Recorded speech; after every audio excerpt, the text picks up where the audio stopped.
Bem-vindo ao canal e audiolivro. Conheça a plataforma Odyssey, onde disponibilizamos audiolivros exclusivos. Acesse agora odyssey.com/iaudiolivro. Livro As Fontes do Paraíso, de Arthur C. Clarke. Prólogo. Do paraíso a Taprobana medeiam 40 léguas, dali pode-se ouvir o som das fontes do paraíso. Da tradição, segundo o relato de Frei Marignoli, 1335 d.C. O país a que denominei Taprobana a rigor não existe, mas coincide em cerca de 90% com a ilha do Ceilão, atualmente chamada Sri Lanka. Muito embora a conclusão deixe claro que lugares, acontecimentos e pessoas se baseiam em dados reais, o leitor não errará muito supondo que, quanto mais implausível a história, mais perto estará da realidade. Parte 1. O Palácio. Capítulo 1. Kalidasa. A coroa se fazia mais pesada a cada ano. Da primeira vez em que o venerável Bodhidharma Mahanayak Tero a colocará na cabeça dele, com que relutância, o príncipe Kalidasa se surpreendera com sua leveza. Agora, 20 anos depois, o rei Kalidasa prazerosamente deixava de lado a faixa de ouro incrustada de pedras preciosas, sempre que a etiqueta da corte o permitia. E havia pouca etiqueta ali, no topo ventoso da fortaleza escavada na rocha. Eram raros os enviados ou os suplicantes que procuravam uma audiência em suas alturas proibitivas. Muitos dos que empreendiam a jornada e a cagala retrocediam durante a ascensão final, em que passariam por entre as mandíbulas do leão agachado que sempre parecia prestes a saltar da face do rochedo. Um velho rei jamais poderia sentar-se naquele trono, que parecia aspirar ao céu. Um dia, possivelmente Kalidasa estaria débil demais para alcançar seu próprio palácio. Contudo, duvidava de que tal dia chegasse, seus muitos inimigos o poupariam das humilhações da senilidade. Esses inimigos já se reuniam. Kalidasa lançava os olhos na direção norte, como se já pudesse ver os exércitos de seu meio-irmão, que regressava para reivindicar o trono ensanguentado da Taprobana. Mas a ameaça ainda era remota, ele ainda se encontrava para além de mares batidos por monções. Ainda que Kalidasa confiasse mais em seus espiões do que nos astrólogos, era reconfortante saber que eles concordavam com isso. Malgar havia esperado quase 20 anos, planejando e conquistando o apoio de reis estrangeiros. Mas um inimigo mais paciente e sutil estava muito mais próximo, sempre vigilante, no céu do sul. O cone perfeito de Sirikanda, a montanha sagrada, parecia perto demais naquele dia, elevando-se como uma torre sobre a planície central. Desde os primórdios da história, engendrava medo no coração de todos os que a contemplavam. Em momento algum Kalidasa se esquecia daquela presença sinistra e do poder que simbolizava. No entanto, o Mahanayak Tero não dispunha de exércitos, não tinha elefantes de guerra que brandissem suas presas em batalha. O sumo sacerdote não passava de um ancião que vestia um manto alaranjado, e cujas únicas posses eram uma tigela de esmoleira e uma folha de palmeira para proteger-se do sol. Enquanto os monges de menor hierarquia e os acólitos entoavam as escrituras a seu redor, ele permanecia sentado em silêncio, de pernas cruzadas, e, de algum modo, brincava com os destinos dos reis. Era muito estranho. O ar estava tão claro naquele dia que Kalidasa podia enxergar o templo, que a distância transformava numa diminuta ponta branca de flecha no topo de Sirikanda. Não se assemelhava a nenhuma obra de mão humana, e lembrava ao rei as montanhas ainda mais altaneiras que havia visto de relance na mocidade, quando viverá, em parte como hóspede, em parte como refém, na corte de Mainda, o Grande. Todos os gigantes que guardavam o império de Mainda exibiam tais cristas, constituídas de uma substância ofuscante e cristalina para a qual não havia palavra na língua da Taprobana. Os hindus acreditavam tratar-se de uma espécie de água, transformada à força de magia, mas Kalidasa ria dessas superstições. Aquele brilho de marfim estava a apenas 3 dias de caminhada e um dia para percorrer a estrada real, atravessando florestas e arrozais alagados, e mais 2 para subir a escadaria tortuosa que ele nunca poderia galgar novamente, pois ao fim dela se encontrava o único inimigo que temia e que não era capaz de subjugar. Às vezes, invejava os peregrinos, ao ver suas tochas traçando uma tênue linha de fogo na face da montanha. O mais humilde mendigo podia saudar aquela alvorada sagrada e receber as bênçãos dos deuses, mas o senhor de todas aquelas terras, não. Kalidasa tinha seus consolos, ainda que por pouco tempo. Ali, guardados por fossos e baluartes, viam-se tanques e fontes, e também os jardins das delícias, nos quais prodigalizara a riqueza do reino. E, quando se cansava, havia as damas do rochedo, as de carne e osso, que chamava menos e menos, e as 200 imortais imutáveis com quem tantas vezes compartilhava seus pensamentos, nelas confiando como em ninguém. O trovão estrondeou no céu, a oeste. Kalidaça afastou os olhos da ameaça soturna da montanha, voltando-os para a promessa distante de chuva. A monção estava atrasada naquela estação. Os lagos artificiais que alimentavam o complexo sistema de irrigação da ilha achavam-se quase vazios. Àquela altura do ano, já devia reluzir a água no lago mais avantajado de todos, o qual, como bem sabia, os súditos ainda ousavam chamar pelo nome de seu pai, Paravana Samudra, o Mar de Paravana. O lago tinha sido completado havia só 30 anos, após gerações de labuta. Em dias mais felizes, o príncipe Kalidaça se colocará orgulhosamente ao lado do pai, quando as grandes comportas foram abertas e as águas dadivosas se despejaram pela terra sedenta. Em todo o reino, não havia visão mais bela do que o espelho delicado daquele imenso lago, obra do homem, que refletia as cúpulas e agulhas de Ranapura, a cidade de ouro, a antiga capital que ele havia abandonado em troca de seu sonho. Mais uma vez ribombou o trovão, mas Kalidaça sabia ser falsa sua promessa. Mesmo ali, no cimo do rochedo do demônio, o ar pairava imóvel e sem vida, não se davam aquelas rajadas súbitas e fortuitas que anunciavam a chegada da monção. Antes que as chuvas finalmente chegassem, talvez a fome se acrescentasse a seus problemas. Majestade, os enviados estão prestes a partir, disse a voz paciente do cortesão Adgar. Desejam render-lhe suas homenagens. Ah, sim, aqueles 2 embaixadores pálidos vindos do outro lado do Oceano Ocidental. Sentiria a partida deles, pois haviam trazido notícias, em seu abominável Taprobane, de muitas maravilhas, ainda que nenhuma, admitiam, se equiparasse àquela fortaleza-palácio no céu. Kalidaça voltou as costas para a montanha coroada de neve e para a paisagem esturricada e tremeluzente, começando a descer os degraus de granito que levavam à sala de audiências. Logo atrás dele, seguiam o camarista e seus ajudantes, trazendo presentes de marfim e gemas para homens altos e orgulhosos, que esperavam para dizer adeus. Em breve, levariam os tesouros da Taprobana ao outro lado do mar, para uma cidade surgida séculos depois de Ranapura. E talvez, por algum tempo, eles conseguissem distrair os pensamentos taciturnos do imperador Adriano. Com seus mantos que adejavam com um clarão alaranjado contra o gesso branco do templo, o Mahanayak Tero caminhou vagarosamente até a murada norte. Lá embaixo, de horizonte a horizonte, estendiam-se, como um tabuleiro de xadrez, os arrozais, as linhas escuras dos canais de irrigação, o reflexo azul do Paravana Samudra, e, além daquele mar Mediterrâneo, as cúpulas santas de Ranapura, que flutuavam como bolhas fantasmagóricas, inacreditavelmente imensas, quando se levava em conta a distância real a que se encontravam. Havia 30 anos ele contemplava aquele panorama, em constante modificação, mas sabia que jamais seria capaz de apreender todos os detalhes de sua complexidade fugaz.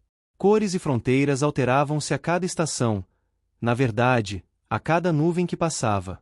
No dia em que ele também passasse, pensou Bodhidharma, ele ainda veria algo novo. Apenas uma coisa não se harmonizava com aquela paisagem delicada. Por menor que parecesse daquela altitude, o vulto cinzento do rochedo do demônio parecia uma intromissão descabida.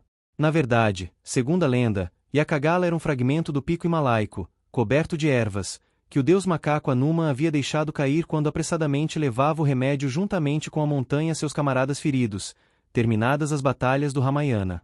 Daquela distância, naturalmente, era impossível divisar quaisquer detalhes do refúgio suntuoso de Kalidaça, exceção feita a uma tênue linha que parecia o baluarte externo dos Jardins das Delícias. No entanto, uma vez experimentado, o impacto do rochedo do demônio era tal que esquecê-lo era inviável. O Mahanayak Tero podia ver na imaginação, tão claramente como se estivesse entre elas, as imensas patas de leão que se projetavam da face lisa do penhasco, enquanto mais acima vultavam os muros ameados por trás dos quais, era fácil acreditar, o rei amaldiçoado ainda caminhava.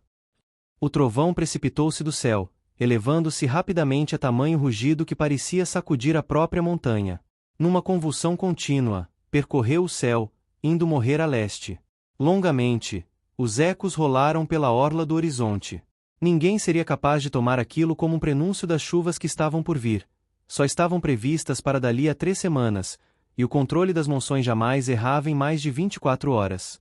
Depois que as reverberações morreram, o Mahanayak voltou-se para seu companheiro. Um pouco demais para corredores de reentrada regulares, disse ele, com uma irritação ligeiramente maior que a que se devia permitir um expoente do Dharma. Foi feita uma mensuração? O monge mais jovem falou rapidamente em seu microfone de pulso, e esperou a resposta. Foi. O máximo chegou a 120. 5 decibéis a mais que o recorde anterior. Mande o protesto habitual ao controle Kennedy ou Gagarin, seja qual for. Aliás, pensando bem, queixe-se a ambos. Não que faça qualquer diferença, é claro. Enquanto seus olhos acompanhavam a trilha de vapor que lentamente se dissolvia no céu, o Bodhidharma Mahanayak Thero, o 85º do mesmo nome, teve uma fantasia repentina e pouco própria de um monge. Kalidasa teria dado um tratamento apropriado para operadores de linhas espaciais que só pensavam em dólares por quilo em órbita. Um tratamento que provavelmente envolveria empalamento, elefantes com patas de metal ou azeite fervente. Mas a vida, é claro, havia sido muito mais simples 2000 anos antes. Capítulo 2. O engenheiro. Seus amigos, que lamentavelmente diminuíam a cada ano, chamavam-no Johann. O mundo, quando se lembrava dele, chamava-o Rajá. Por inteiro, seu nome sintetizava 500 anos de história, Johann Oliver de Alviciri Rajazing. Em certa época, os turistas em visita ao rochedo perseguiam-no com máquinas fotográficas e gravadores, mas a nova geração nada sabia a respeito dos dias em que o rosto dele tinha sido mais conhecido do sistema solar. Ele não lamentava sua glória passada, pois ela lhe trouxera a gratidão de toda a humanidade. Mas também havia trazido arrependimento vão pelos erros que cometera, e tristeza pelas vidas que esbanjará, quando um pouco mais de previsão ou paciência poderia tê-la salvo. Claro, era fácil agora, depois que tudo terminara, perceber o que deveria ter feito para evitar a crise de Auckland, ou para reunir os contrafeitos signatários do Tratado de Samarcanda. Culpar-se pelos erros inevitáveis do passado era uma tolice. No entanto, havia dias em que sua consciência lhe doía mais do que as pontadas, já raras, daquela velha bala Patagônia. Ninguém acreditara que seu exílio durasse tanto. Você estará de volta dentro de 6 meses, dissera-lhe o presidente mundial, Xu. O poder vicia. Não a mim, ele responderá com sinceridade. Pois o poder viera até ele, jamais ele o havia procurado. E sempre fora um poder muito especial, limitado, um cargo de assessoria, não executivo. Ele era apenas um assistente especial, embaixador interino, para assuntos políticos, subordinado diretamente ao presidente e ao conselho, e chefiava uma equipe que jamais havia ultrapassado 10 pessoas, 11, se fosse incluído Aristóteles. Seu painel ainda tinha acesso direto à memória e às unidades processadoras de Ari, e eles conversavam várias vezes durante o ano. Mas, com o passar do tempo, o conselho se acostumara a aceitar invariavelmente seus pontos de vista, e o mundo lhe atribuíra grande parte do crédito que, a rigor, caberia aos burocratas anônimos da divisão de paz. Assim, o embaixador plenipotenciário Rajazing recebia toda a publicidade, ao viajar de um local crítico para outro, lisonjeando personalidades aqui, esvaziando crises ali, e sempre manipulando a verdade com exímia perícia. Jamais chegava a mentir, é claro, isso teria sido fatal. Sem a memória infalível de Ari, ele nunca poderia ter mantido controle sobre as complicadas tramas que às vezes era obrigado a tecer, a fim de que a humanidade vivesse em paz. Quando começou a gostar do jogo pelo jogo, chegou a hora de parar. Isso tinha sido 20 anos antes, e ele jamais se arrependera de sua decisão. Os que previram que o fastio haveria de lograr aquilo que as tentações do poder não haviam conseguido não conheciam aquele homem, nem compreendiam suas origens. Ele havia regressado aos campos e florestas de sua mocidade, e vivia apenas 1 quilômetro do rochedo sobranceiro que dominara sua meninice. Na verdade, sua casa ficava dentro do fosso que circundava os Jardins das Delícias, e as fontes que o arquiteto de Kalidasa havia projetado jorravam agora no pátio do próprio Johann, após um silêncio de 2000 anos. A água ainda corria nos condutos originais de pedra, nada havia mudado, a não ser o fato de as cisternas no alto do rochedo serem agora enchidas por bombas elétricas, e não por chusmas de escravos suarentos. Conseguir aquela propriedade encharcada de história para sua aposentadoria havia dado a Johann mais satisfação do que qualquer outro feito em toda a sua carreira. Realizará um sonho que na verdade ele jamais acreditara ser possível. O feito havia exigido todas as suas habilidades diplomáticas, além de uma certa chantagem no departamento de arqueologia. Mais tarde, Tinha havido perguntas na Assembleia do Estado. Felizmente, porém, não houve respostas. Uma extensão do fosso o isolava de todos os turistas e estudantes, salvo os mais renitentes, e uma muralha densa de árvores a choca protegia-o de seus olhares. As árvores explodiam em flor o ano todo. Serviam também de habitação a várias famílias de macacos, que eram divertidos mas às vezes invadiam a casa, levando consigo quaisquer objetos que porventura lhes agradassem. Seguia-se uma breve guerra entre espécies, em que as armas de ataque eram fogos de artifício e gritos de perigo gravados, que apoquentavam os humanos tanto quanto os símios, os quais, rapidamente, voltavam a fazer das suas, pois há muito haviam descoberto que ninguém chegaria a fazer-lhes mal. Um dos crepúsculos mais escandalosos da Taprobana estava transfigurando o céu a oeste, quando o pequeno eletrotriciclo surgiu silenciosamente entre as árvores, estacionando ao lado das colunas de granito do pórtico. Chola genuíno, de fins do período Ranapura, e por conseguinte um total anacronismo ali. Mas somente o professor Sarat fizera comentários a respeito, evidentemente, sempre fazia comentários. A longa e amarga experiência ensinara Raja Singh a nunca confiar nas primeiras impressões, mas também a não ignorá-las. Quase esperara que, como suas façanhas, Vannevar Morgan fosse um homem imponente e corpulento.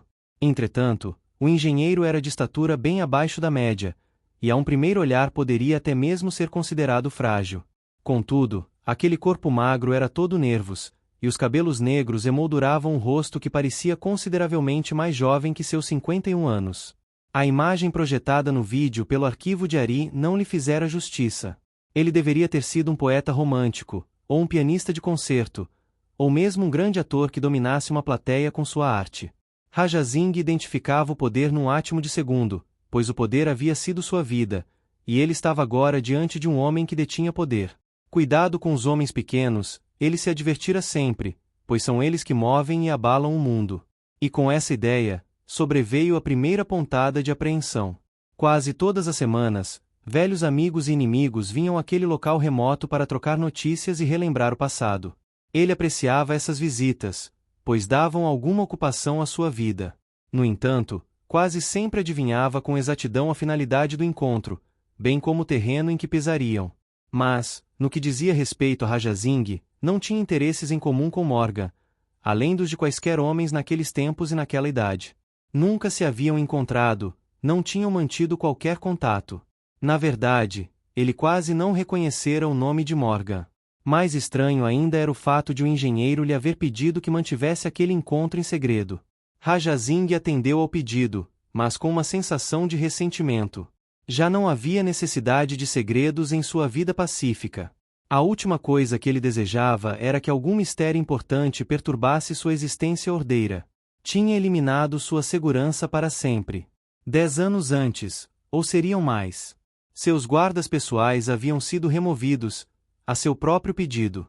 No entanto, o que mais o espantava não era a ausência de sigilo, mas sua própria perplexidade total. O engenheiro-chefe, terrestre, da empresa de construção terráquea não iria viajar milhares de quilômetros meramente para pedir-lhe um autógrafo, ou para dizer as costumeiras baboseiras dos turistas. Ele devia ter vindo ali com algum objetivo específico. E, por mais que pensasse, Raja Singh não conseguia imaginar o que. Mesmo em seu tempo de servidor público, Raja Singh jamais tivera a oportunidade de tratar com a ECT. Suas 3 divisões terrestre, aérea e espacial, por gigantescas que fossem, eram as que menos publicidade recebiam dentre todos os organismos especializados da Federação Mundial.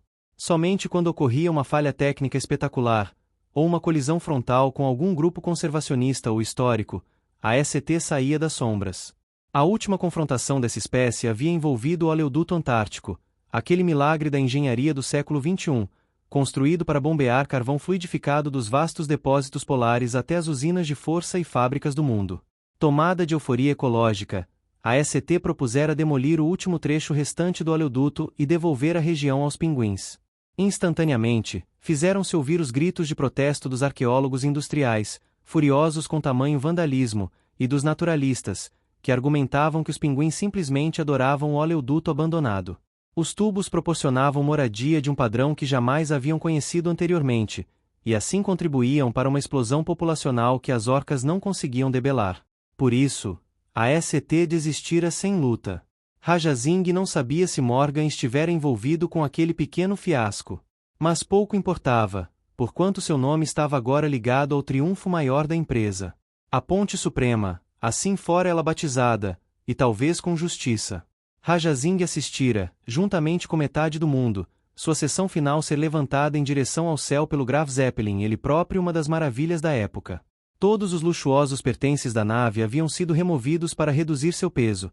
A famosa piscina tinha sido esvaziada, e os reatores bombeavam o excesso de calor nas bolsas de gás para proporcionar maior sustentação. Pela primeira vez um peso de mais de 1000 toneladas era erguido a 3 quilômetros de altura, e tudo, evidentemente, para a decepção de milhões de pessoas, havia funcionado perfeitamente.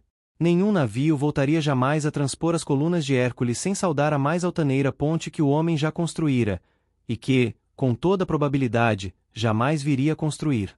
As torres gêmeas na junção do Mediterrâneo e do Atlântico eram, elas próprias, as mais altas estruturas do mundo, separadas por 15 quilômetros de espaço, onde a única construção era o arco delicado e inacreditável da ponte de Gibraltar. Seria um privilégio conhecer o homem que concebera tal maravilha, mesmo com 1 hora de atraso. Minhas desculpas, embaixador, disse Morgan, enquanto apeava do veículo.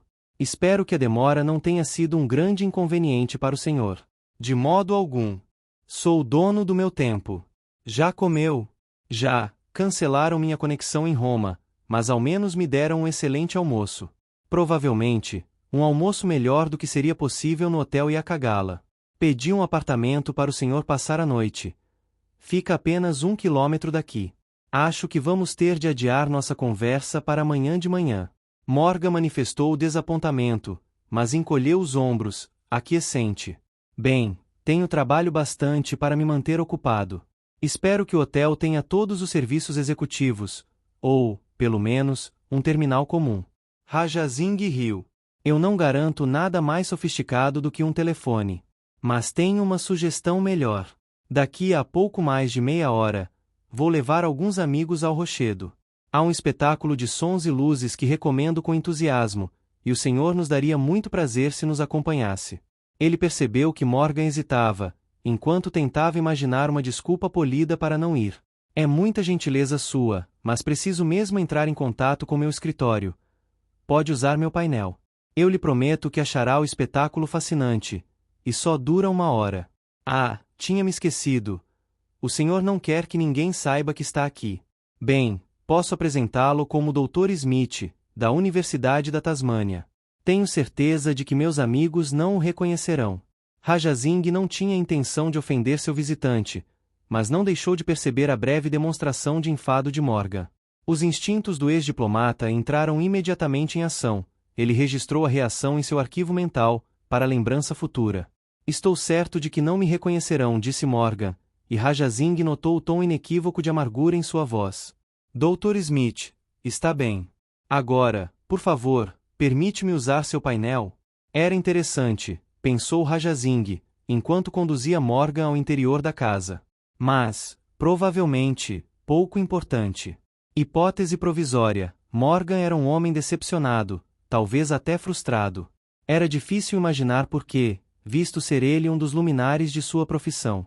O que mais ele poderia desejar? Havia uma resposta óbvia. Raja Singh conhecia bem os sintomas, porque em seu próprio caso a doença havia muito se dissipara. A fama é um aguilhão, recitou ele, no silêncio de seus pensamentos. Como era mesmo o resto? A última enfermidade da alma nobre. Desdenhar o prazer e viver dias laboriosos. Sim, aquilo poderia explicar a insatisfação que suas antenas ainda sensíveis haviam captado. E, de repente, lembrou-se de que o imenso arco-íris que unia Europa e África era quase invariavelmente chamada Ponte, ocasionalmente, Ponte de Gibraltar, mas nunca Ponte de Morgan. Bem, pensou Raja Singh, se está procurando fama, Dr. Morgan, não vai encontrá-la aqui. Nesse caso, por que, em nome de 1000 iacas, o senhor veio à Plácida Taprobana? Capítulo 3. As fontes. Durante dias, elefantes e escravos se esfalfaram sob o sol cruel, arrastando as intermináveis cadeias de baldes pela face do penhasco, em direção ao Píncaro. Está pronto? Perguntara o rei várias vezes. Não, majestade, havia respondido o mestre de obras, o tanque ainda não está cheio. Mas amanhã, quem sabe? O amanhã havia chegado finalmente, e agora toda a corte estava reunida nos Jardins das Delícias, sob toldos coloridos. O rei era refrescado com grandes leques, abanados por peticionários que haviam subornado o camarista a fim de conseguir aquele arriscado privilégio. Era uma honra que podia levar a fortuna, mas também a morte. Todos os olhos estavam fixos no rochedo e nas minúsculas figuras que se movimentavam sobre seu cimo. Uma bandeira tremulou, lá embaixo, ouviu-se um breve toque de cometa. No pé do penhasco, trabalhadores manipularam alavancas freneticamente, puxaram cordas. No entanto, por muito tempo nada aconteceu. O rosto do rei começou a toldar-se, e toda a corte estremeceu. Até mesmo os grandes leques perderam um pouco do impulso durante alguns segundos, mas voltaram a soprar com força quando os sicofantas lembraram os perigos de sua tarefa. Foi então que ressoou um alarido entre os trabalhadores ao pé do Yakagala, um grito de alegria e triunfo que se aproximou mais e mais, ao ser repetido entre as veredas orladas de flores. E com ele vinha outro som, não tão audível, mas que dava a impressão de forças irresistíveis, reprimidas, que se precipitavam em direção à sua meta. Uma após outra, brotando da terra como que por um passe de mágica, as finas colunas de água saltaram para o céu sem nuvens. A uma altura 4 vezes maior que a de um homem, romperam em flores de borrifos. A luz do sol, filtrando-se por elas, criava uma névoa tingida de arco-íris, que aumentava o insólito e a beleza da cena. Nunca, em toda a história da Taprobana, olhos humanos haviam contemplado tal maravilha. O rei sorriu, e os cortesãos atreveram-se a respirar novamente. Dessa vez, os tubos soterrados não haviam rompido sob o peso da água. Ao contrário de seus infelizes predecessores, os pedreiros que os haviam construído tinham boas perspectivas de alcançar a velhice, tanto quanto outras pessoas que trabalhavam para Kalidaça. Quase tão lentamente quanto o sol que se punha, os jatos perdiam altura. Daí a pouco, não eram mais altos que um homem. Os reservatórios, enchidos com tanta labuta, já quase secavam. Mas o rei estava contente, ergueu a mão, e as fontes baixaram e subiram de novo, como que numa última mesura diante do trono, e depois cessaram, em silêncio. Durante alguns momentos, viram-se velozes ondulações sobre a superfície dos tanques. Depois, mais uma vez fizeram-se espelhos, emoldurando a imagem do eterno rochedo. Os trabalhadores se saíram bem, disse Kalidaça. Que sejam libertados.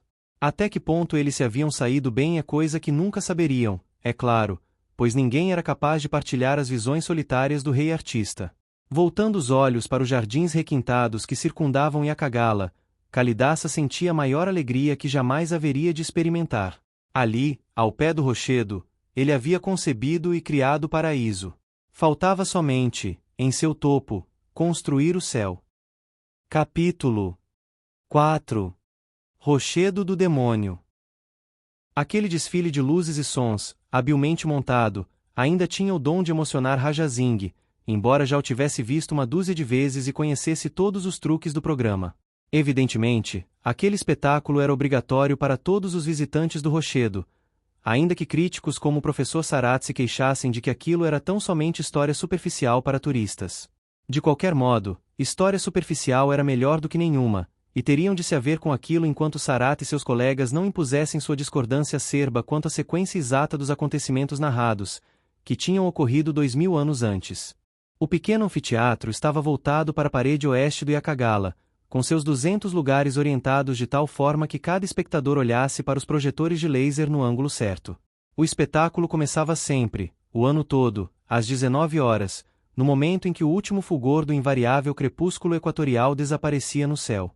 Já estava tão escuro que o rochedo se tornará invisível, só revelando sua presença como uma sombra negra e enorme que eclipsava as primeiras estrelas. Em meio às trevas, soou a batida compassada de um tambor surdo, e logo se ouviu uma voz calma e impassível. Esta é a história de um rei que matou o pai e foi assassinado pelo irmão. Na história sanguinolenta da humanidade, isso não representa nada de novo. No entanto, esse rei deixou um monumento duradouro, bem como uma fama que dura séculos. Rajazing lançou um olhar a Vannevar Morgan, sentado à sua direita, no escuro. Embora só visse o rosto do engenheiro em silhueta, podia perceber que o visitante já se rendera ao fascínio da narrativa. À sua esquerda, os outros dois convidados, velhos amigos dos tempos da diplomacia, estavam igualmente em transe. Tal como Raja Singh havia assegurado a Morgan, eles não haviam reconhecido o Dr. Smith. Ou, pelo menos, não o demonstraram, polidamente.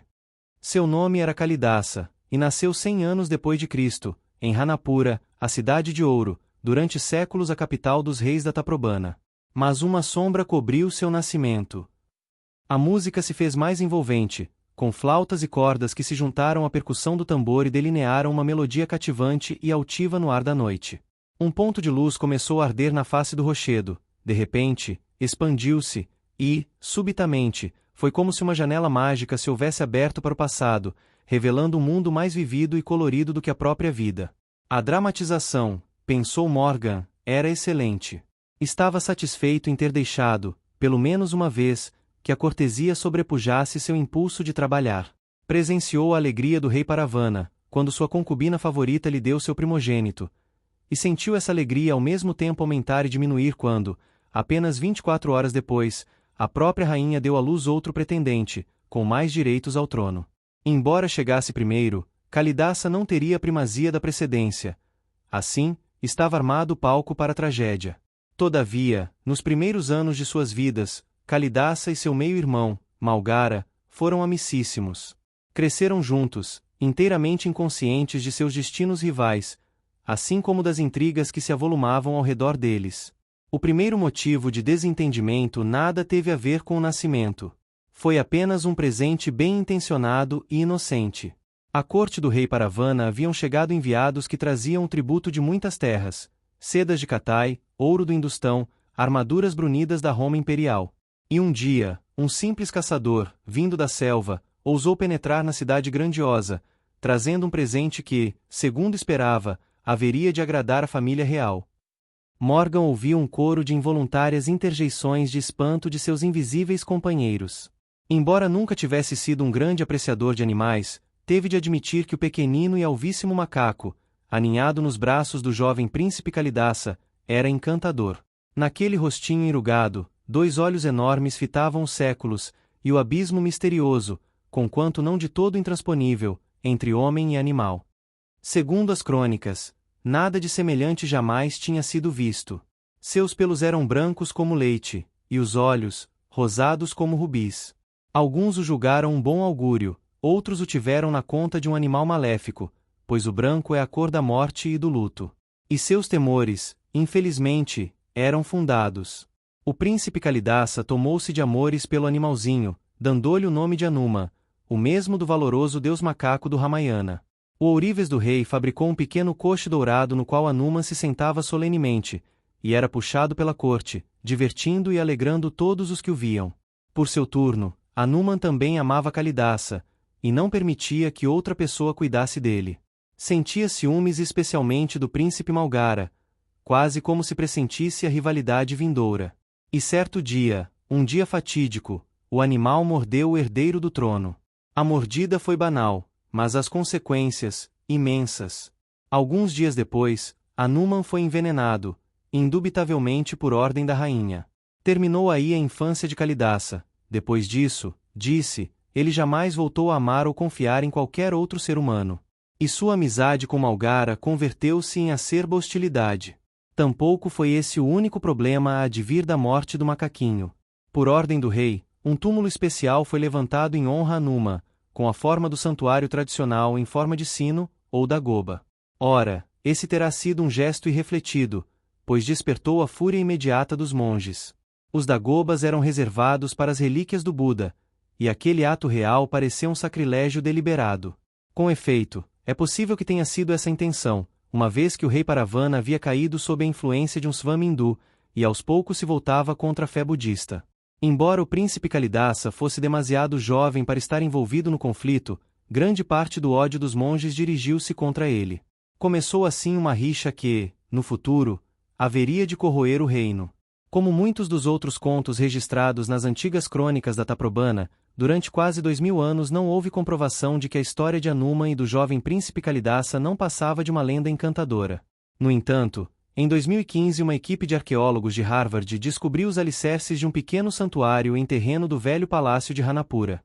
O santuário parecia ter sido destruído deliberadamente, pois toda a cantaria da superestrutura havia desaparecido.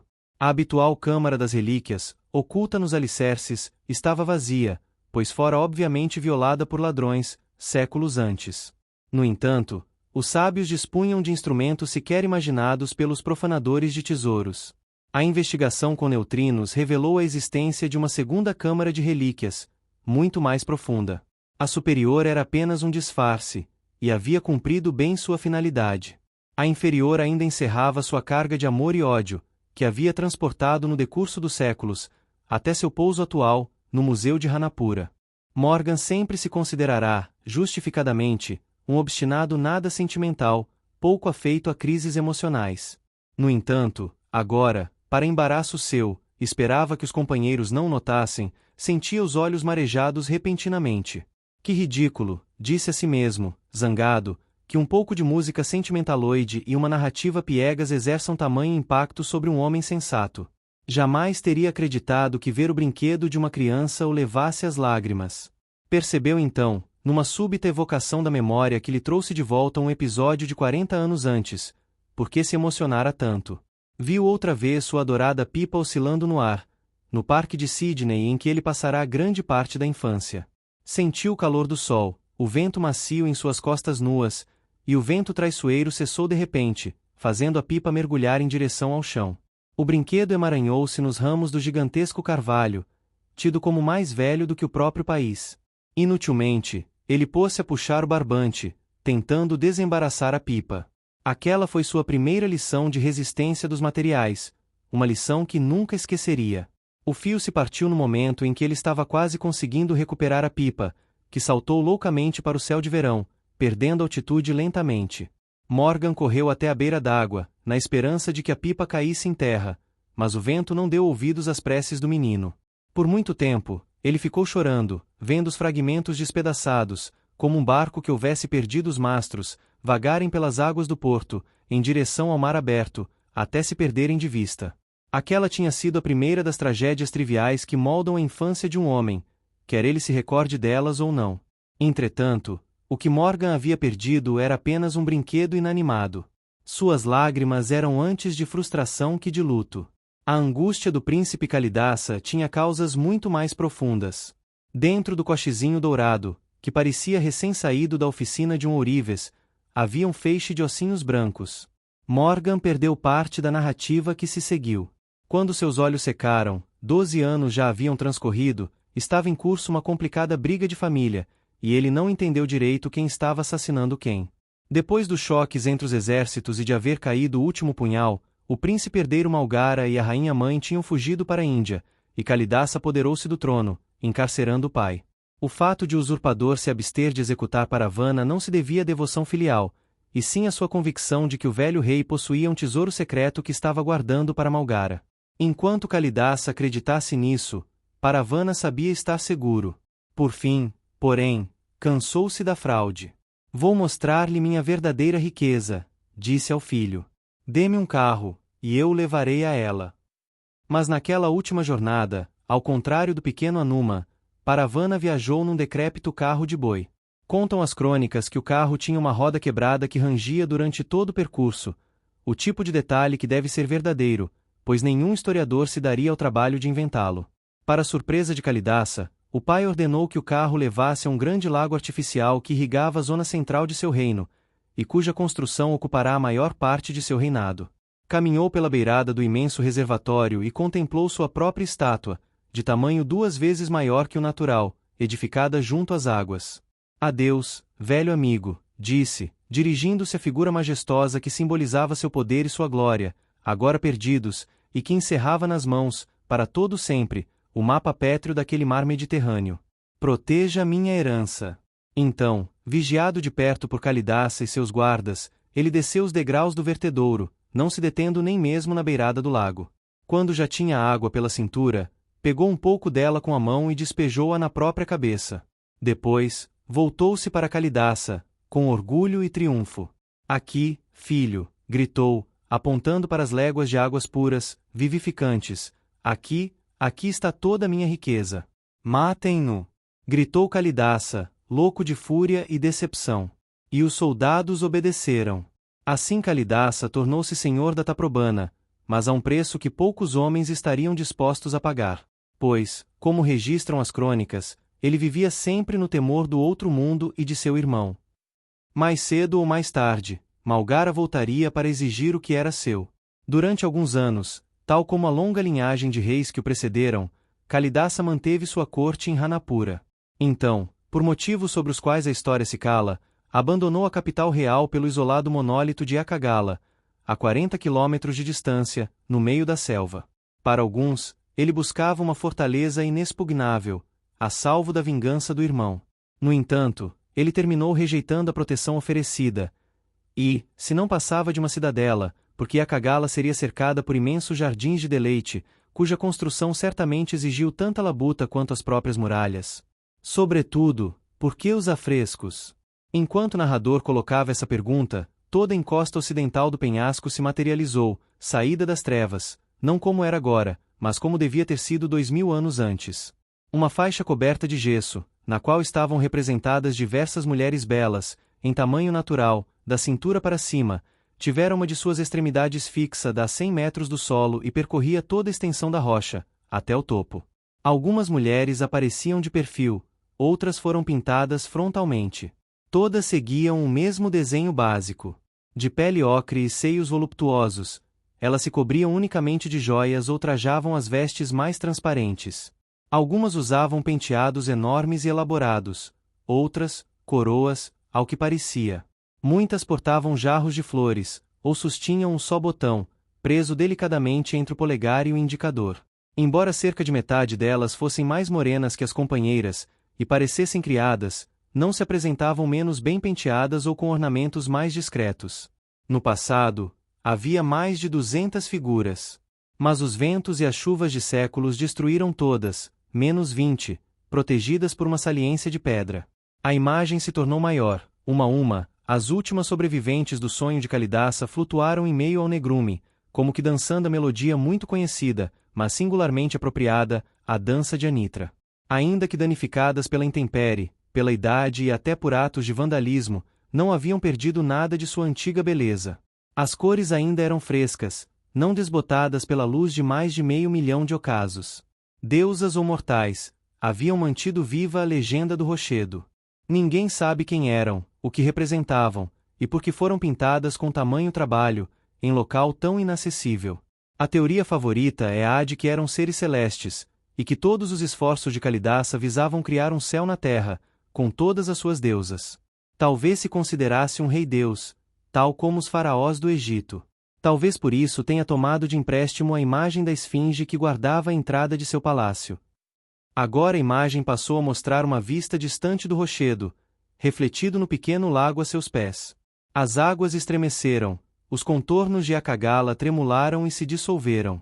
Quando se recompuseram, o rochedo estava coberto de muralhas, baluartes e torreões. Era impossível vê-los com clareza, mantinham-se desfocados, como as imagens de um sonho. Nenhum homem jamais saberia como tinha sido realmente o palácio suspenso de Kalidasa, antes que fosse destruído por aqueles que pretendiam apagar até mesmo seu nome. E aqui ele viveu, durante quase 20 anos, esperando o destino que sabia inevitável. Seus espiões deviam ter-lhe avisado que, com a ajuda dos reis do sul do Hindustão, Malgara estava pacientemente reunindo exércitos. E, por fim, Malgara chegou. Do topo do rochedo, Kalidasa avistou os invasores vindo do norte. Talvez ele se julgasse inatingível, mas não quis pôr isso à prova. Deixou a segurança de sua grande fortaleza e foi encontrar o irmão, no terreno neutro entre os dois exércitos. Muito se daria para saber que palavras trocaram, naquele último encontro. Alguns dizem que se abraçaram, em despedida. É possível. E então os exércitos entraram em choque, como as ondas do mar. Kalidasa lutava em seu próprio território com homens que conheciam aquele terreno, e a princípio pareceu certo que a vitória lhe sorriria. Eis, porém, que sobreveio outro daqueles acidentes que determinam a sorte das nações. O grande elefante de guerra de Kalidasa, ajaezado com os estandartes reais, virou-se de lado para evitar um pedaço de terra pantanosa. Os defensores julgaram que o rei batia em retirada. Seu moral rompeu-se, dispersaram-se, como consta das crônicas, como joio batido pela ventania. Kalidasa foi encontrado no campo de batalha, morto por sua própria mão.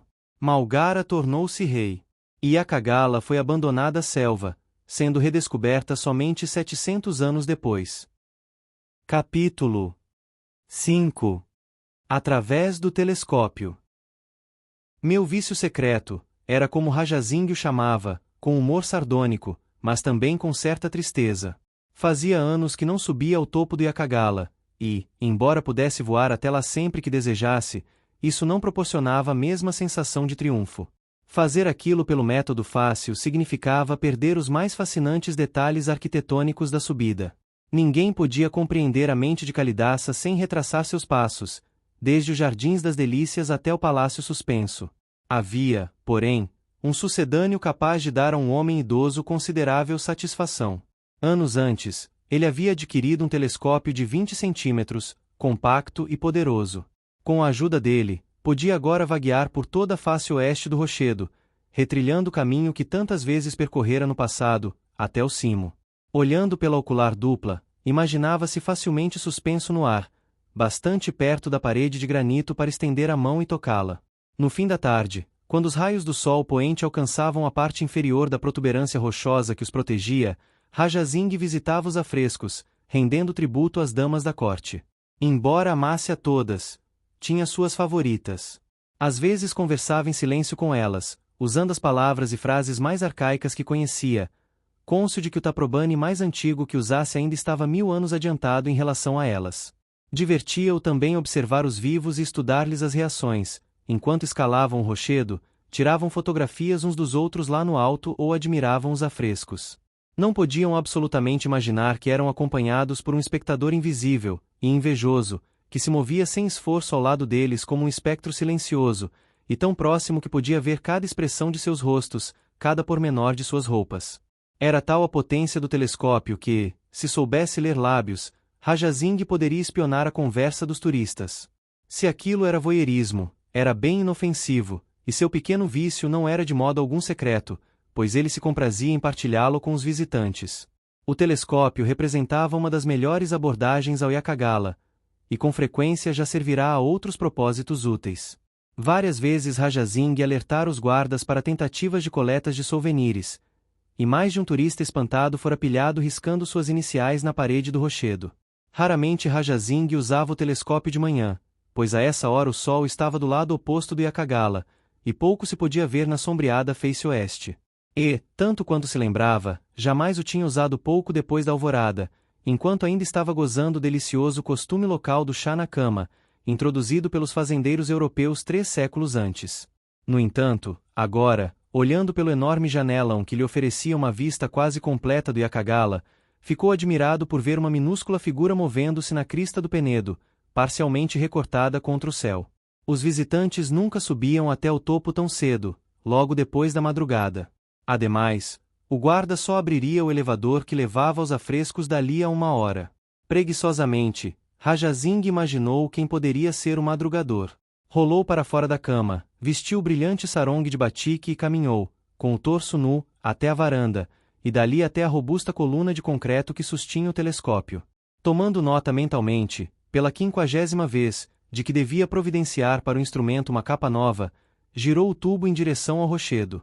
Eu devia ter adivinhado, disse ele com considerável prazer, enquanto levava o instrumento à potência máxima.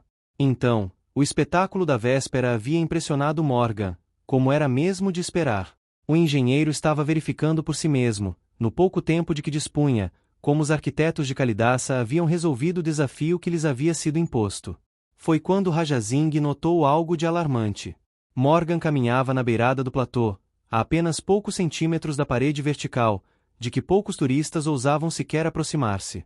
Não eram muitos os que tinham coragem de se sentar no trono do elefante, com os pés pendendo sobre o abismo. Agora, porém, o engenheiro estava ajoelhado a seu lado, sustendo-se sem muito cuidado na pedra entalhada, e debruçou-se sobre o nada, enquanto examinava a face do penhasco, debaixo dele. Rajazing, que jamais se sentirá muito à vontade nas alturas, nem mesmo naquelas, tão conhecidas, do Yakagala, mal conseguia fixar a vista em Morgan. Após alguns minutos de incrédula observação, ele concluiu que o engenheiro devia ser uma daquelas raras pessoas completamente imunes ao efeito das alturas. A memória de Raja Singh, que ainda era excelente, mas que se comprazia em lhe pregar peças, tentava chamar sua atenção para alguma coisa. Não houvera, de certa feita, um francês que atravessara as cataratas do Niágara na corda bamba, chegando até a se deter no meio da travessia para preparar uma refeição? Se as provas não fossem cabais, Raja Singh jamais teria acreditado naquela história. E havia ali outra coisa relevante, um incidente que dizia respeito ao próprio Morgan. O que poderia ser? Morgan. Raja Singh não sabia praticamente nada sobre ele, até uma semana antes. Era isso. Tinha havido uma breve controvérsia que alimentava os noticiosos durante um dia ou dois, e essa fora sem dúvida a primeira vez em que escutaram o nome de Morgan. O projetista-chefe da fatura Ponte de Gibraltar havia anunciado uma inovação espantosa. Como todos os veículos atravessariam a estrutura de modo automático, não havia absolutamente necessidade de se construírem parapeitos ou muretas na beirada da pista. A eliminação dessas proteções significava diminuir o peso em milhares de toneladas. Evidentemente, todo mundo considerava isso uma ideia simplesmente horripilante. O que aconteceria, perguntava o público, se a direção de um carro falhasse e o veículo se encaminhasse para um lado? O projetista-chefe tinha as respostas. Infelizmente, eram em número excessivo. Se a direção falhasse, então, como todos sabiam, os freios operariam automaticamente, e o veículo pararia em menos de 100 metros. Somente nas pistas externas havia a possibilidade de um carro precipitar-se no abismo. Isso exigiria a falha total da direção, dos sensores e dos freios, e talvez só acontecesse uma vez a cada 20 anos. Até aí, tudo bem. Entretanto, o engenheiro-chefe acrescentou uma ressalva. Talvez não quisesse que fosse publicada, ou talvez estivesse brincando. Mas o fato é que, em seguida, disse que, se tal acidente viesse a ocorrer, quanto mais depressa o veículo caísse da ponte, sem danificar sua bela obra, mais contente ele ficaria. É desnecessário dizer que a ponte terminou sendo construída com cabos defletores de aço ao longo das pistas externas. E, ao que Raja Singh soubesse, ninguém havia ainda mergulhado no Mediterrâneo. Morgan, no entanto, parecia resolvido, como um suicida, a sacrificar-se à gravidade ali no Iacagala. De outra forma, era difícil explicar suas atitudes. E agora o que fazia? Estava de joelhos, ao lado do trono do elefante, e segurava uma pequena caixa retangular, mais ou menos do tamanho e da forma de um livro antiquado. Raja Singh só havia intervalos, e a maneira como o engenheiro a usava era inexplicável. Seria, provavelmente, um instrumento de análise, embora ele não percebesse porque Morgan estaria interessado na estrutura do Iacagala. Estaria ele planejando construir algo ali? Nada disso seria autorizado, é claro, nem Raja Singh era capaz de imaginar qualquer atração concebível para aquele lugar. Felizmente, escasseavam agora os reis megalomanos. De qualquer modo, ele tinha certeza, pelas reações de Morgan na noite anterior, de que o engenheiro nunca tinha ouvido falar no Iacagala antes de vir a Taprobana. E naquele instante, Raja Singh, que sempre se orgulhara de seu autocontrole, mesmo nas situações mais periclitantes e inesperadas, emitiu um involuntário grito de horror. Vannevar Morgan havia, com toda naturalidade, recuado em direção ao abismo, precipitando-se no espaço. Capítulo 6. O artista. Tragam-me o persa, disse Kalidasa, tão logo recuperou o fôlego. A subida, desde os afrescos ao trono do elefante, não era difícil, e se tornará perfeitamente segura, agora que as escadas talhadas na rocha não haviam sido cercadas por paredes. No entanto, era cansativa. Durante quantos anos ainda, imaginava Kalidasa, ele seria capaz de fazer o percurso sem ajuda? Embora houvesse escravos para carregá-lo, isso não convinha à dignidade de um rei. E era intolerável que outros olhos, que não os seus, contemplassem a centena de deusas e a centena de servas, igualmente belas, que formavam o séquito de sua corte celeste. Por isso, doravante, dia e noite, havia sempre uma sentinela na entrada para a escadaria, o único caminho que levava do palácio ao céu particular que Kalidasa havia criado. Após 10 anos de labuta, seu sonho se completará. A despeito das opiniões contrárias que pudessem proferir os monges em seu pináculo, finalmente ele era um deus. Apesar dos anos passados sob o sol da Taprobana, Firdaus ainda tinha pele clara como um romano. Naquele dia, ao prostrar-se diante do soberano, parecia ainda mais pálido e constrangido. Kalidasa fitou-o pensativamente, e depois exibiu um de seus raros sorrisos de aprovação. Trabalhaste bem, persa, disse ele. Haveria algum outro artista no mundo que se saísse melhor? Era visível a luta entre o orgulho e a cautela, antes que Firdais respondesse. Ao que eu saiba, nenhum, majestade. Paguei-te bem. Estou plenamente satisfeito. Essa resposta, pensou Kalidasa, não era de modo algum exata. Tinham sido constantes os pedidos de mais dinheiro, mais assistentes, de materiais caros que só podiam ser obtidos em terras distantes. Mas não se poderia esperar que os artistas entendessem de economia, ou soubessem até que ponto o erário real tinha sido dilapidado pelo custo do palácio e das obras de arte. E agora que teu trabalho aqui está findo, o que queres? Gostaria da permissão de Sua Majestade para retornar a Isfahan, pois quero rever minha gente. Era a resposta que Kalidasa havia esperado, e sinceramente lamentava a decisão que tinha de tomar. Mas havia suzeranos demais na longa viagem até a Pérsia, reis que não deixariam o grande artista do Yakagala fugir entre seus dedos cobiçosos. E as deusas pintadas da parede ocidental deveriam permanecer para todo sempre inigualadas. Há um problema, disse ele, e Firdais se fez ainda mais pálido, com os ombros curvados sob o peso dessas palavras. Um rei não precisava explicar coisa alguma, mas tratava-se aqui de um artista falando a outro. Tu me ajudaste a fazer de mim um deus. Essa nova já chegou a muitas terras. Se deixares minha proteção, há outros que te farão pedidos semelhantes. Durante um momento, o artista calou-se. O único som que se ouvia era a lamúria do vento, que raramente deixava de queixar-se ao encontrar aquele obstáculo inesperado em sua viagem. Firdais disse então, tão baixo que Kalidasa quase não escutava: estou então proibido de partir? Podes ir, e com riquezas suficientes para víveres bem o resto de tua vida. Mas somente sob a condição de nunca trabalhares para outro príncipe. Estou pronto a fazer essa promessa, respondeu Firdais, com uma pressa quase descortês. Kalidasa balançou a cabeça, pesaroso. Aprendi a não confiar na palavra de artistas, disse, principalmente quando não estão mais sob meu poder. Por isso, terei de me assegurar de que essa promessa será cumprida.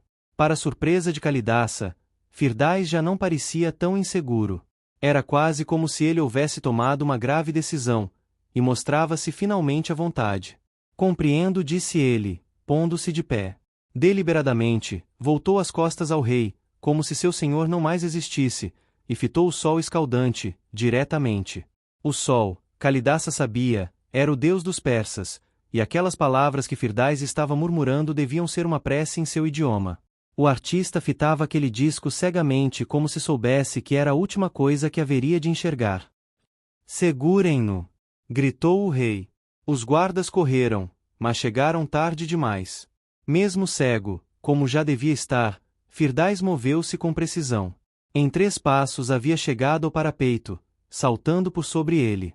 Não emitiu nenhum som em sua longa queda em arco até os jardins que havia planejado durante tantos anos, nem se ouviu qualquer eco quando o arquiteto do Yakagala atingiu as fundações de sua obra-prima. Kalidasa lamentou o fato por muitos dias, mas o luto se converteu em fúria quando a última carta do persa para Isfahan foi interceptada. Alguém avisara Firdais que ele seria cegado ao concluir sua obra, e isso não passava de deslavada mentira. Kalidasa jamais descobriu a fonte do boato, embora não poucos homens morressem lentamente antes de provarem sua inocência. Entristeceu o fato de o persa haver acreditado em tal mentira.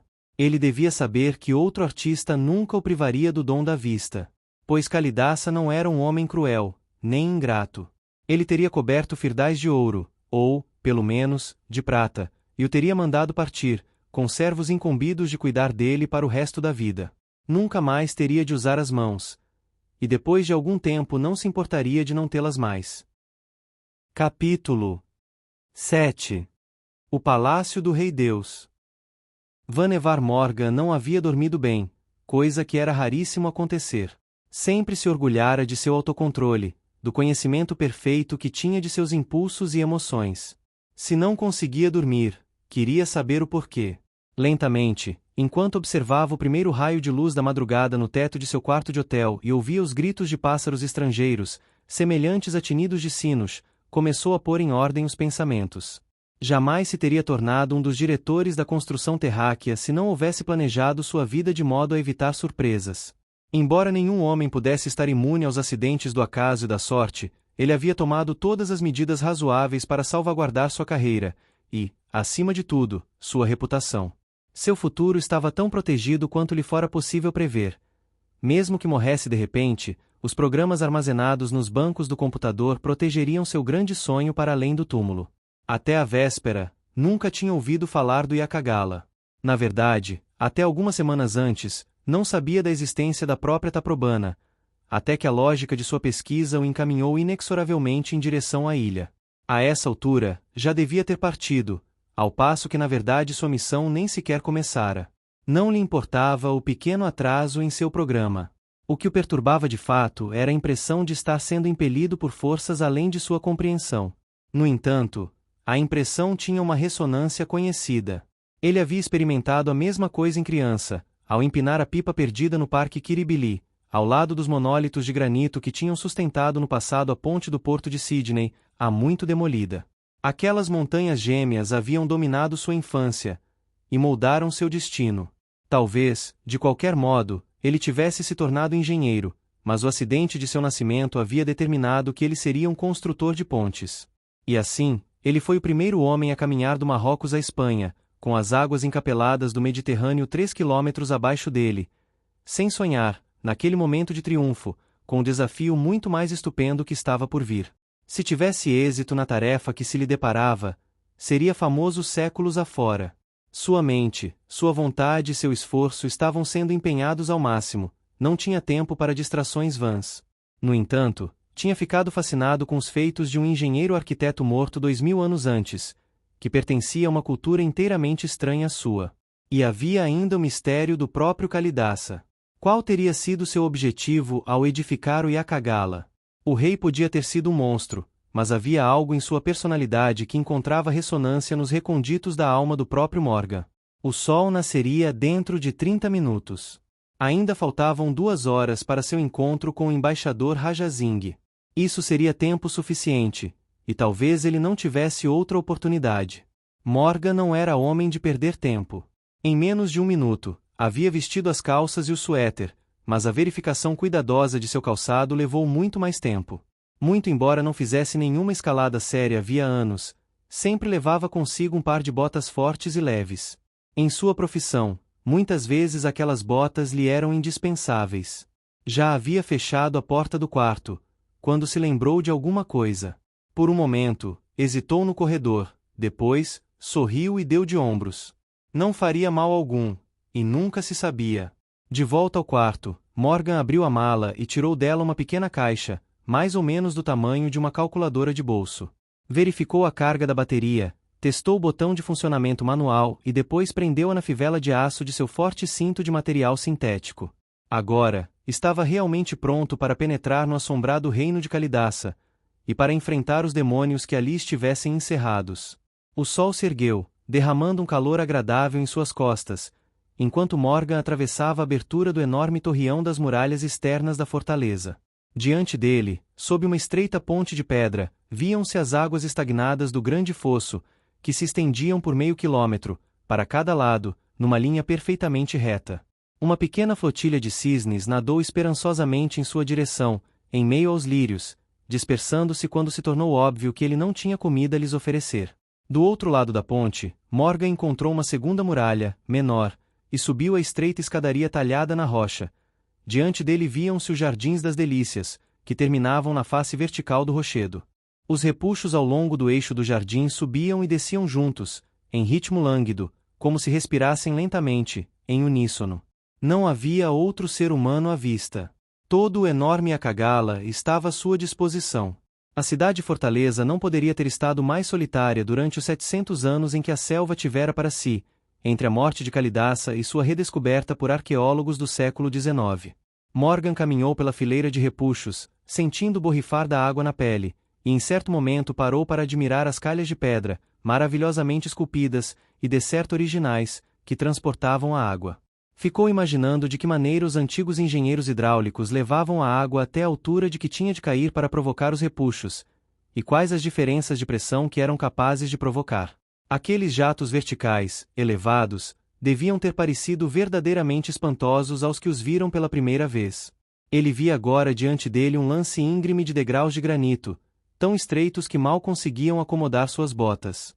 Por acaso as pessoas que haviam construído aquele lugar maravilhoso teriam realmente pés tão pequenos? Ou seria aquilo um hábil ardil do arquiteto, a fim de desestimular visitas indesejadas? Seria certamente difícil para soldados transportar uma carga por aquela encosta de 60 graus, escalando degraus que pareciam feitos para anões. Uma pequena plataforma, depois um lance idêntico de escada, e Morgan se viu numa galeria longa, que subia lentamente, talhada nos flancos inferiores do rochedo.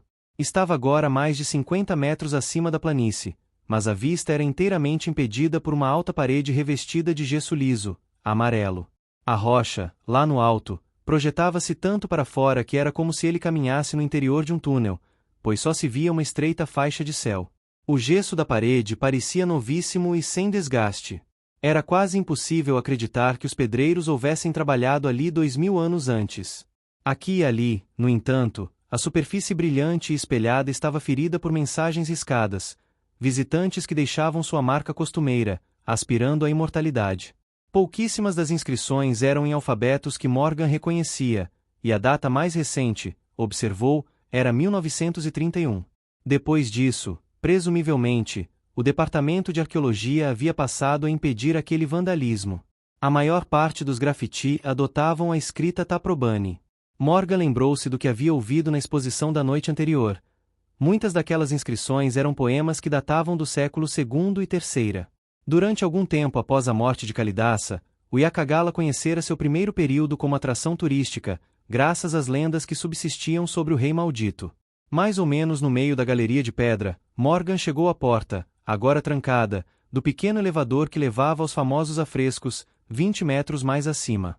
Esticou a cabeça para vê-los, mas estavam obscurecidos pela plataforma do cubículo de onde os visitantes os observavam, uma jaula suspensa, como a gaiola metálica de um pássaro, na face externa da rocha. Alguns turistas, tinha-lhe dito Raja Singh, verificavam a localização dos afrescos e decidiam que preferiam conhecê-los por fotografias.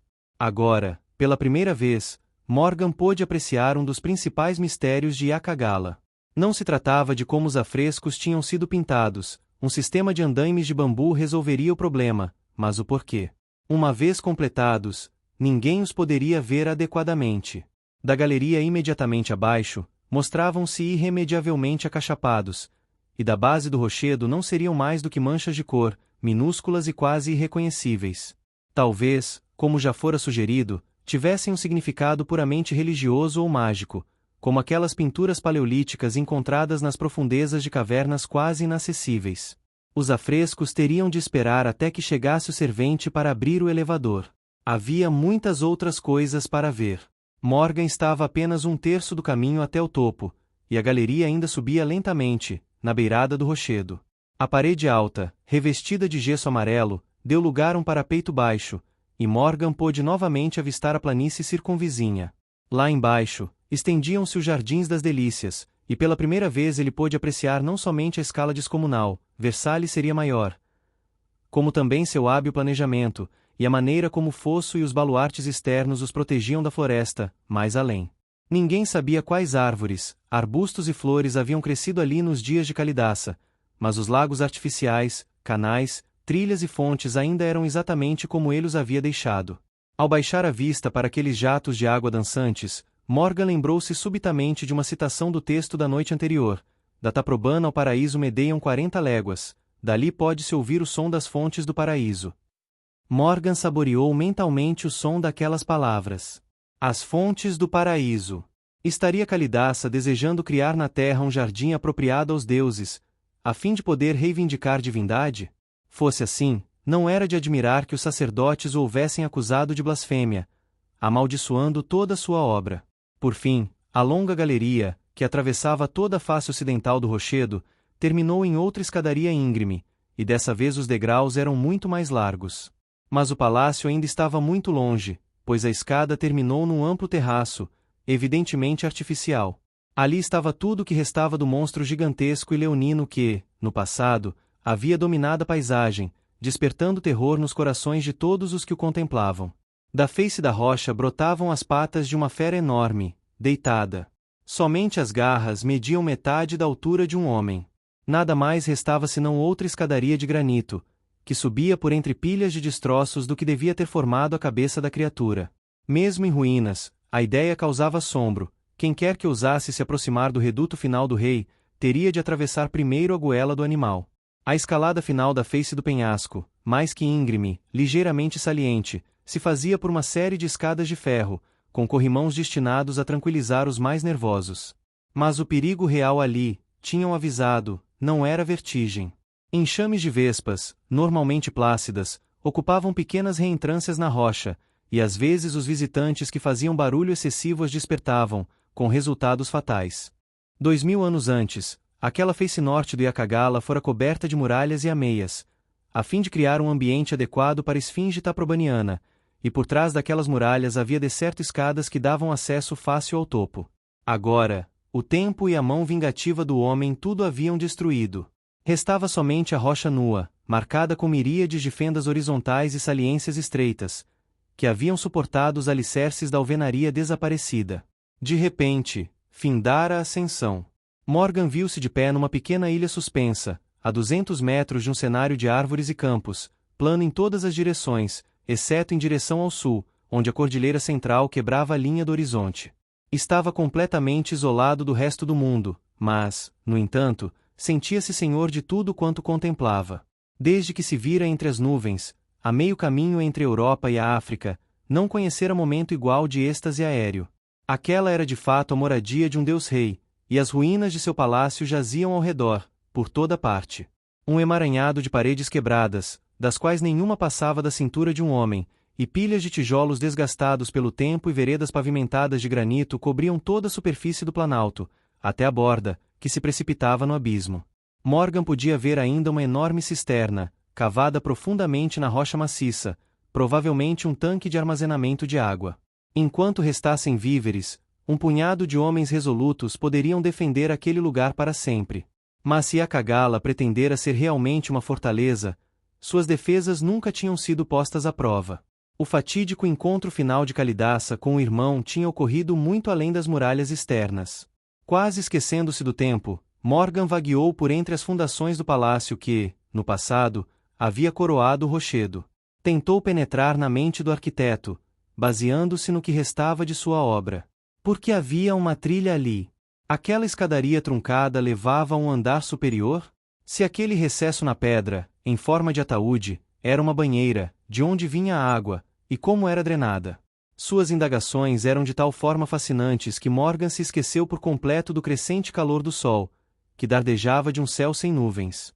Lá embaixo, a paisagem verde esmeralda lentamente ganhava vida. Como besouros multicores, um enxame de pequenos tratores robôs se encaminhava para os arrozais. Por improvável que parecesse, um elefante repunha na estrada um ônibus que tombara, ao fazer uma curva em velocidade elevada demais. Morgan podia até escutar a voz aguda do cornaca, encarapitado junto das enormes orelhas do animal. E uma corrente de turistas penetrava como formigas nos Jardins das Delícias, vindo da direção geral do Hotel Yakagala. Ele não teria solidão por muito mais tempo. No entanto, praticamente já terminara a exploração das ruínas, ainda que uma pessoa pudesse, é claro, passar toda uma vida investigando-as em detalhes. Resolveu descansar um pouco, num banco de granito esculpido com gosto, bem na borda da parede vertical de 200 metros, de onde se descortinava todo o céu meridional. Morgan deixou os olhos vagarem pela cordilheira distante, encoberta parcialmente por uma névoa azulada que o sol da manhã ainda não dissipara.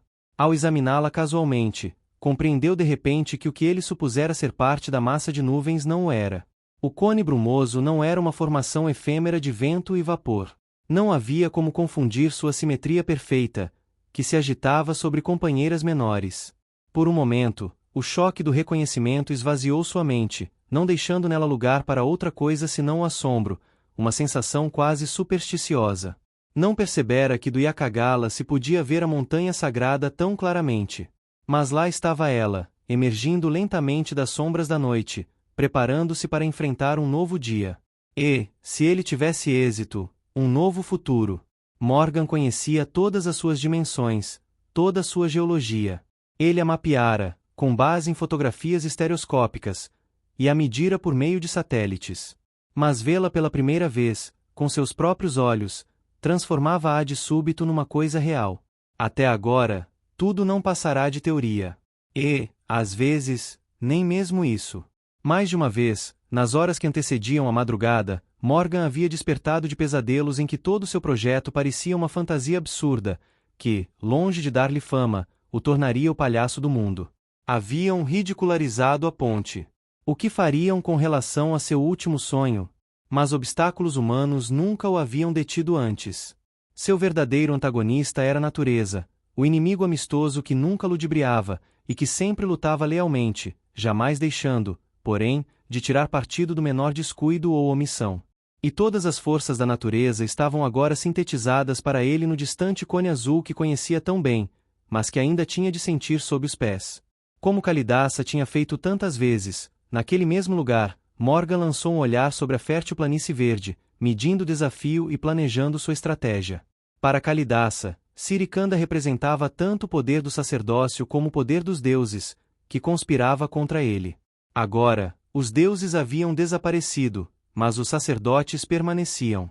Representavam algo que Morgan não compreendia, e que portanto trataria com respeito. Chegará o momento de descer. Não deveria atrasar-se de novo, sobretudo por um erro de cálculo. Ao levantar-se da laje em que estivera sentado, um pensamento que o vinha preocupando havia vários minutos finalmente aflorou a consciência.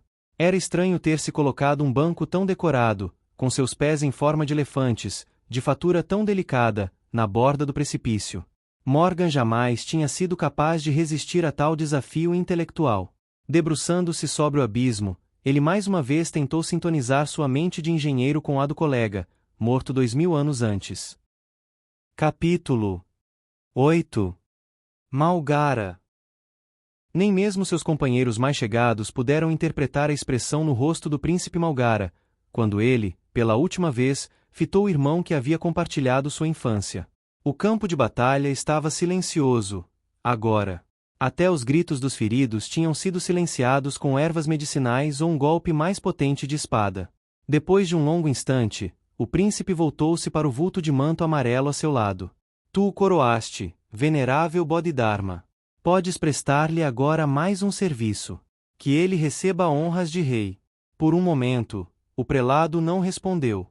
Depois, falou baixinho. Ele destruiu nossos templos e dispersou os sacerdotes. Se cultuava alguma divindade, era Siva. Malgara mostrou os dentes, no sorriso feroz que o Mahanayak viria a conhecer muito bem nos anos que lhe restavam. Reverendíssimo, disse o príncipe, numa voz que destilava veneno, ele foi o primogênito de Paravana, o grande, sentou-se no trono da Taprobana, e o mal que causou morre com ele. Quando o corpo estiver cremado, cuida para que as relíquias estejam adequadamente sepultadas, antes de ousar repor os pés em Sirikanda. O Mahanayak Tero curvou-se, ligeiramente, como era de seu hábito. Tudo será feito, segundo vossos desejos. E mais uma coisa, disse Malgara, dirigindo-se agora aos ordenanças. A fama das fontes de Kalidaça chegou a nós, mesmo no Hindustão. Queremos vê-las uma vez, antes de marcharmos para Hanapura. Do coração dos Jardins das Delícias, que lhe haviam proporcionado tamanho prazer, subia para o céu sem nuvens o fumo da pira funerária de Kalidaça, que dispersou as aves de rapina, vindas de toda parte. Tomado de feroz satisfação, posto que às vezes empanada por súbitas recordações, Malgara via o símbolo de seu triunfo subir ao céu, anunciando a toda a terra que o novo reinado havia começado. Como que levando adiante a antiga rivalidade entre os irmãos, a água das fontes desafiava o fogo, saltando para o alto, antes de voltar a cair e despedaçar a superfície do tanque. Mas logo, muito antes que as chamas terminassem sua obra, os reservatórios começaram a cair, e os jatos desabaram numa ruína aquosa. Antes que voltassem a subir no jardim de Kalidaça, a Roma imperial desaparecera, os exércitos do Islã cruzaram a África, Copérnico alijou a terra do centro do universo, a declaração de independência foi assinada, e os homens tinham chegado à Lua. Malgara esperou a pira desintegrar-se num jorro final de centelhas. Enquanto o último fio de fumaça se esvaía em direção à face gigantesca do Yakagala, ele ergueu os olhos para o palácio, no topo da montanha, e fitou longamente, numa silenciosa avaliação. Nenhum homem pode desafiar os deuses, disse, finalmente. Que a obra seja destruída. Capítulo 9. Filamento. O senhor quase me provocou um ataque cardíaco, disse Rajazing acusadoramente, enquanto servia o café da manhã. A princípio julguei que dispusesse de algum instrumento antigravidade, mas até eu sei que isso é impossível. Como foi que o senhor fez aquilo? Desculpe, respondeu Morgan, sorrindo. Se eu soubesse que o senhor estava me observando, eu o teria avisado, embora tudo aquilo tenha sido inteiramente inesperado.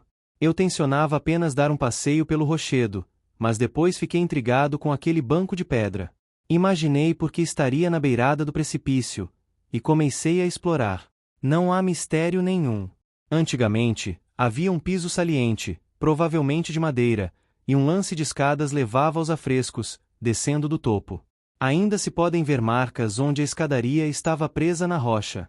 Foi o que descobri, disse Morgan, um tanto tristonho. Eu devia ter adivinhado que alguém já teria descoberto isso.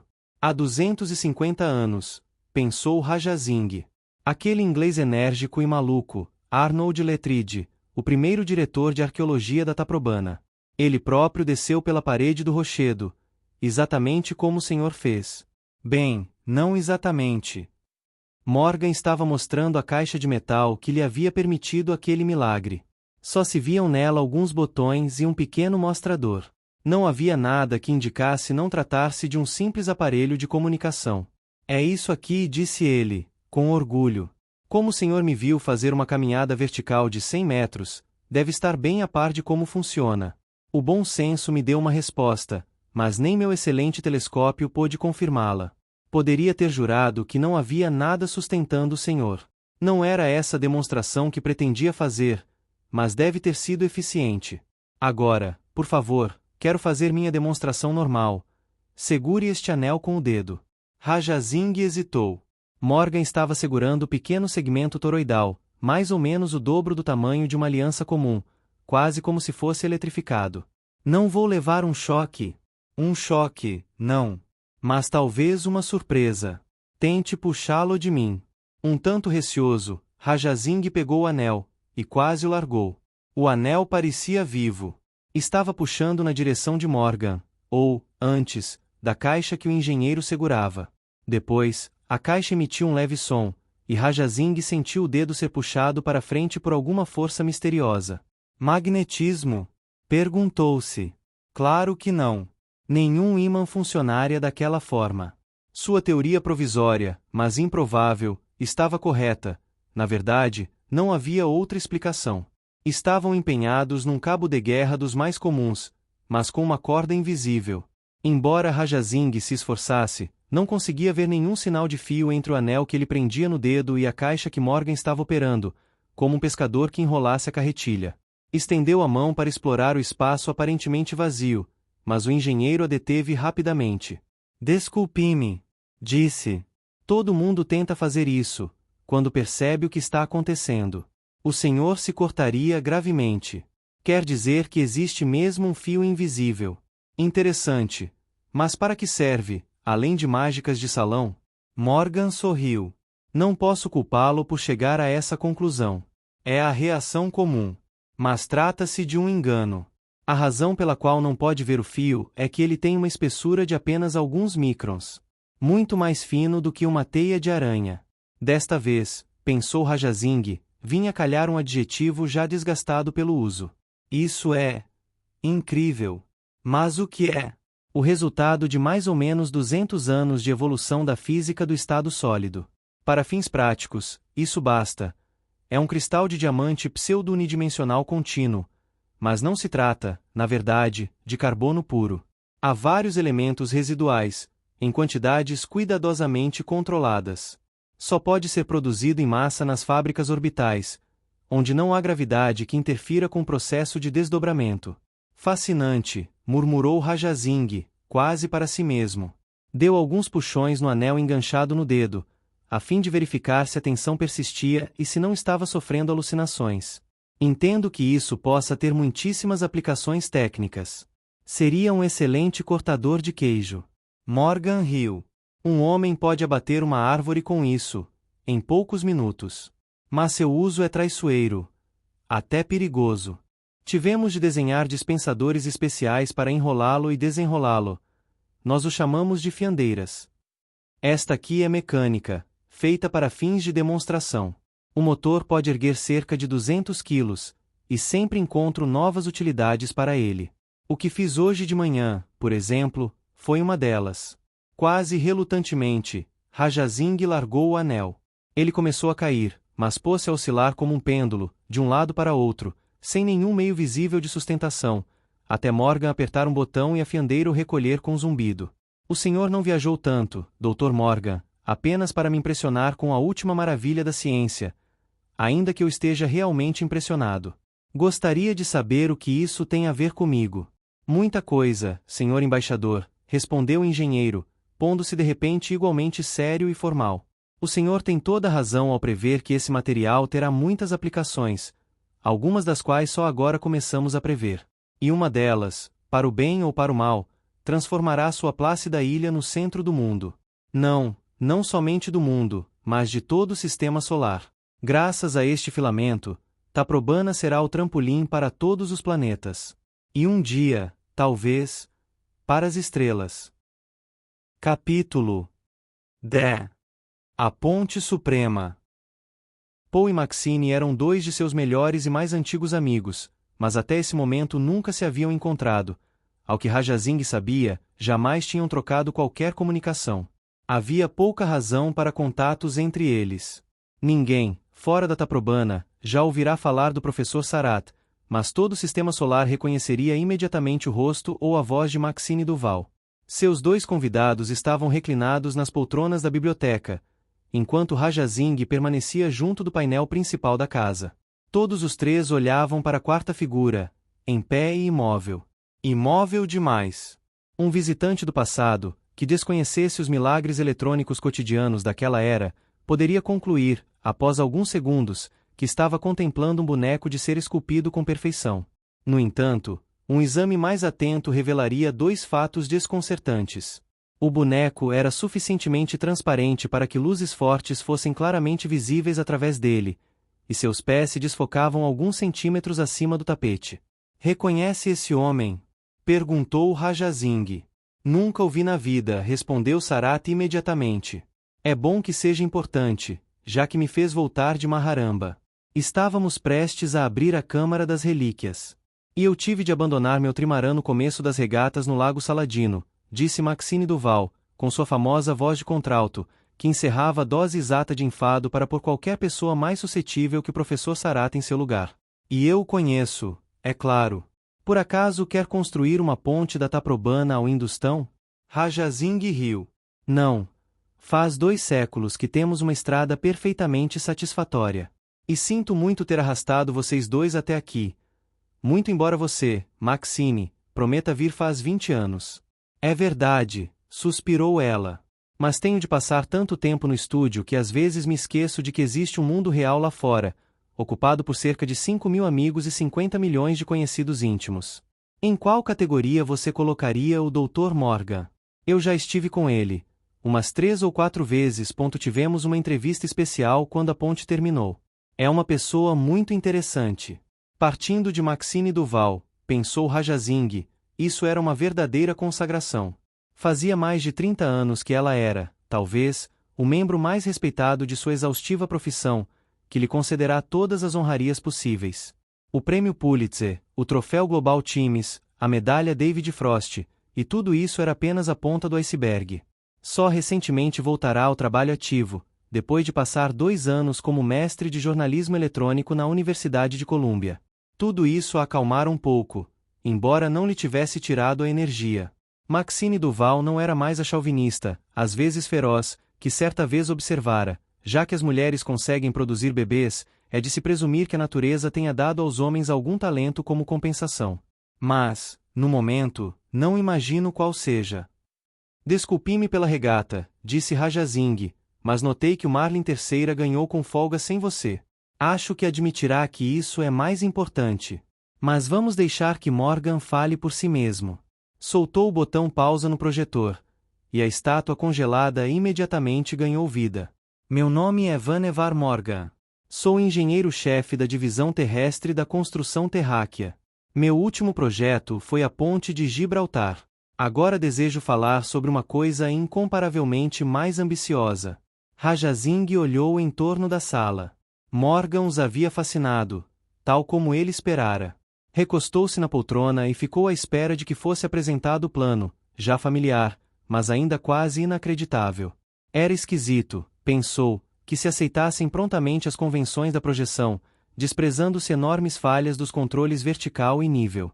Nem mesmo o fato de Morgan mover-se, enquanto permanecia no mesmo lugar, bem como as perspectivas totalmente falsas das cenas exteriores, destruía a sensação de realidade. A era espacial já tem quase 200 anos. Há mais de metade desse tempo, nossa civilização depende inteiramente da legião de satélites que atualmente orbita em torno da Terra. Comunicações globais, previsão e controle do clima, bancos de recursos terrestres e oceânicos, serviços postais e de informações. Se alguma coisa acontecesse a seus sistemas espaciais, voltaríamos a uma idade de trevas. No caos resultante, a doença e a fome destruiriam grande parte da raça humana. E, olhando para além da Terra, agora que possuímos colônias autônomas em Marte, em Mercúrio e na Lua, e que exploramos as incalculáveis riquezas minerais dos asteroides, vislumbramos o começo do verdadeiro comércio interplanetário. Ainda que isso tenha exigido um pouco mais de tempo do que previam os otimistas, tornou-se óbvio que a conquista do ar foi, realmente, apenas um modesto prelúdio à conquista do espaço. Agora, entretanto, estamos diante de um problema fundamental, um obstáculo que poderá impedir todo o progresso futuro. Embora gerações de pesquisadores tenham transformado o foguete na forma de propulsão mais segura que já se inventou, será que ele pensou na bicicleta? Murmurou Sarat. Os veículos espaciais ainda são grosseiramente ineficientes. Pior ainda, o efeito que causam sobre o meio ambiente é assustador. Apesar de todas as tentativas no sentido de controlar os corredores de aproximação, o ruído da decolagem e da reentrada perturba milhões de pessoas. Os resíduos de escapamento lançados na estratosfera já precipitaram mudanças climáticas que podem ter as mais sérias consequências. Todos se lembram da crise do câncer de pele, na década de 20, causada pela invasão de radiação ultravioleta, e dos custos astronômicos dos produtos químicos necessários para restaurar a ozonosfera. No entanto, se estimarmos o crescimento do tráfego até o fim do século, verificaremos que a tonelagem transportada da Terra à órbita terá de aumentar em quase 50%. Isso não pode ser realizado sem um custo insuportável para nosso modo de vida, e talvez para nossa própria existência. E não há nada que os engenheiros possam fazer. Já quase atingiram os limites absolutos de desempenho estabelecidos pelas leis da física. Qual é a alternativa? Há séculos, os homens vêm sonhando com a antigravidade ou com métodos análogos. Ninguém jamais descobriu o menor sinal de que sejam possíveis. Hoje em dia, acreditamos que não passem de fantasia.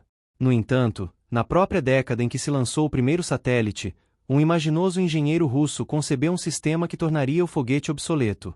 Passaram-se anos antes que alguém levasse a sério as ideias de Yuri Artsutanov. Foram necessários 2 séculos para que nossos engenheiros chegassem às mesmas conclusões que ele. A cada vez que passava a gravação, Raja Singh tinha a impressão de que Morgan realmente se animava nesse ponto. Era fácil ver por quê. Agora ele estava em seu território, e não apenas transmitindo informações obtidas num campo alheio de conhecimentos. E, apesar de reservas e temores, Raja Singh não deixava de partilhar um pouco do seu entusiasmo. Aquela era uma sensação que, hoje em dia, raramente perturbava sua vida pacata.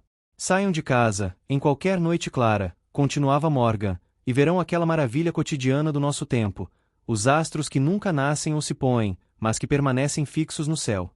Nós, e nossos pais e os pais deles, estamos há muito habituados com satélites síncronos e estações espaciais que se movem ao longo do Equador na mesma velocidade de rotação da Terra, de modo que permanecem fixos no mesmo lugar. A pergunta que Artsutanov fez para si tinha o brilho infantil da verdadeira genialidade. Um homem simplesmente inteligente nunca poderia ter pensado nela, ou a poria de lado imediatamente, como uma questão absurda. Se as leis da mecânica celeste possibilitam a um objeto permanecer fixo no céu, não seria possível baixar um cabo até a superfície, de modo a criar um sistema de elevadores ligando a Terra ao espaço. Não havia nada de errado na teoria, mas os problemas práticos eram fantásticos. Os cálculos mostravam que nenhum dos materiais existentes seria suficientemente forte. O aço mais resistente se romperia sob seu próprio peso muito antes de conseguir cobrir os 36 mil quilômetros que medeiam a Terra e a órbita sincrônica.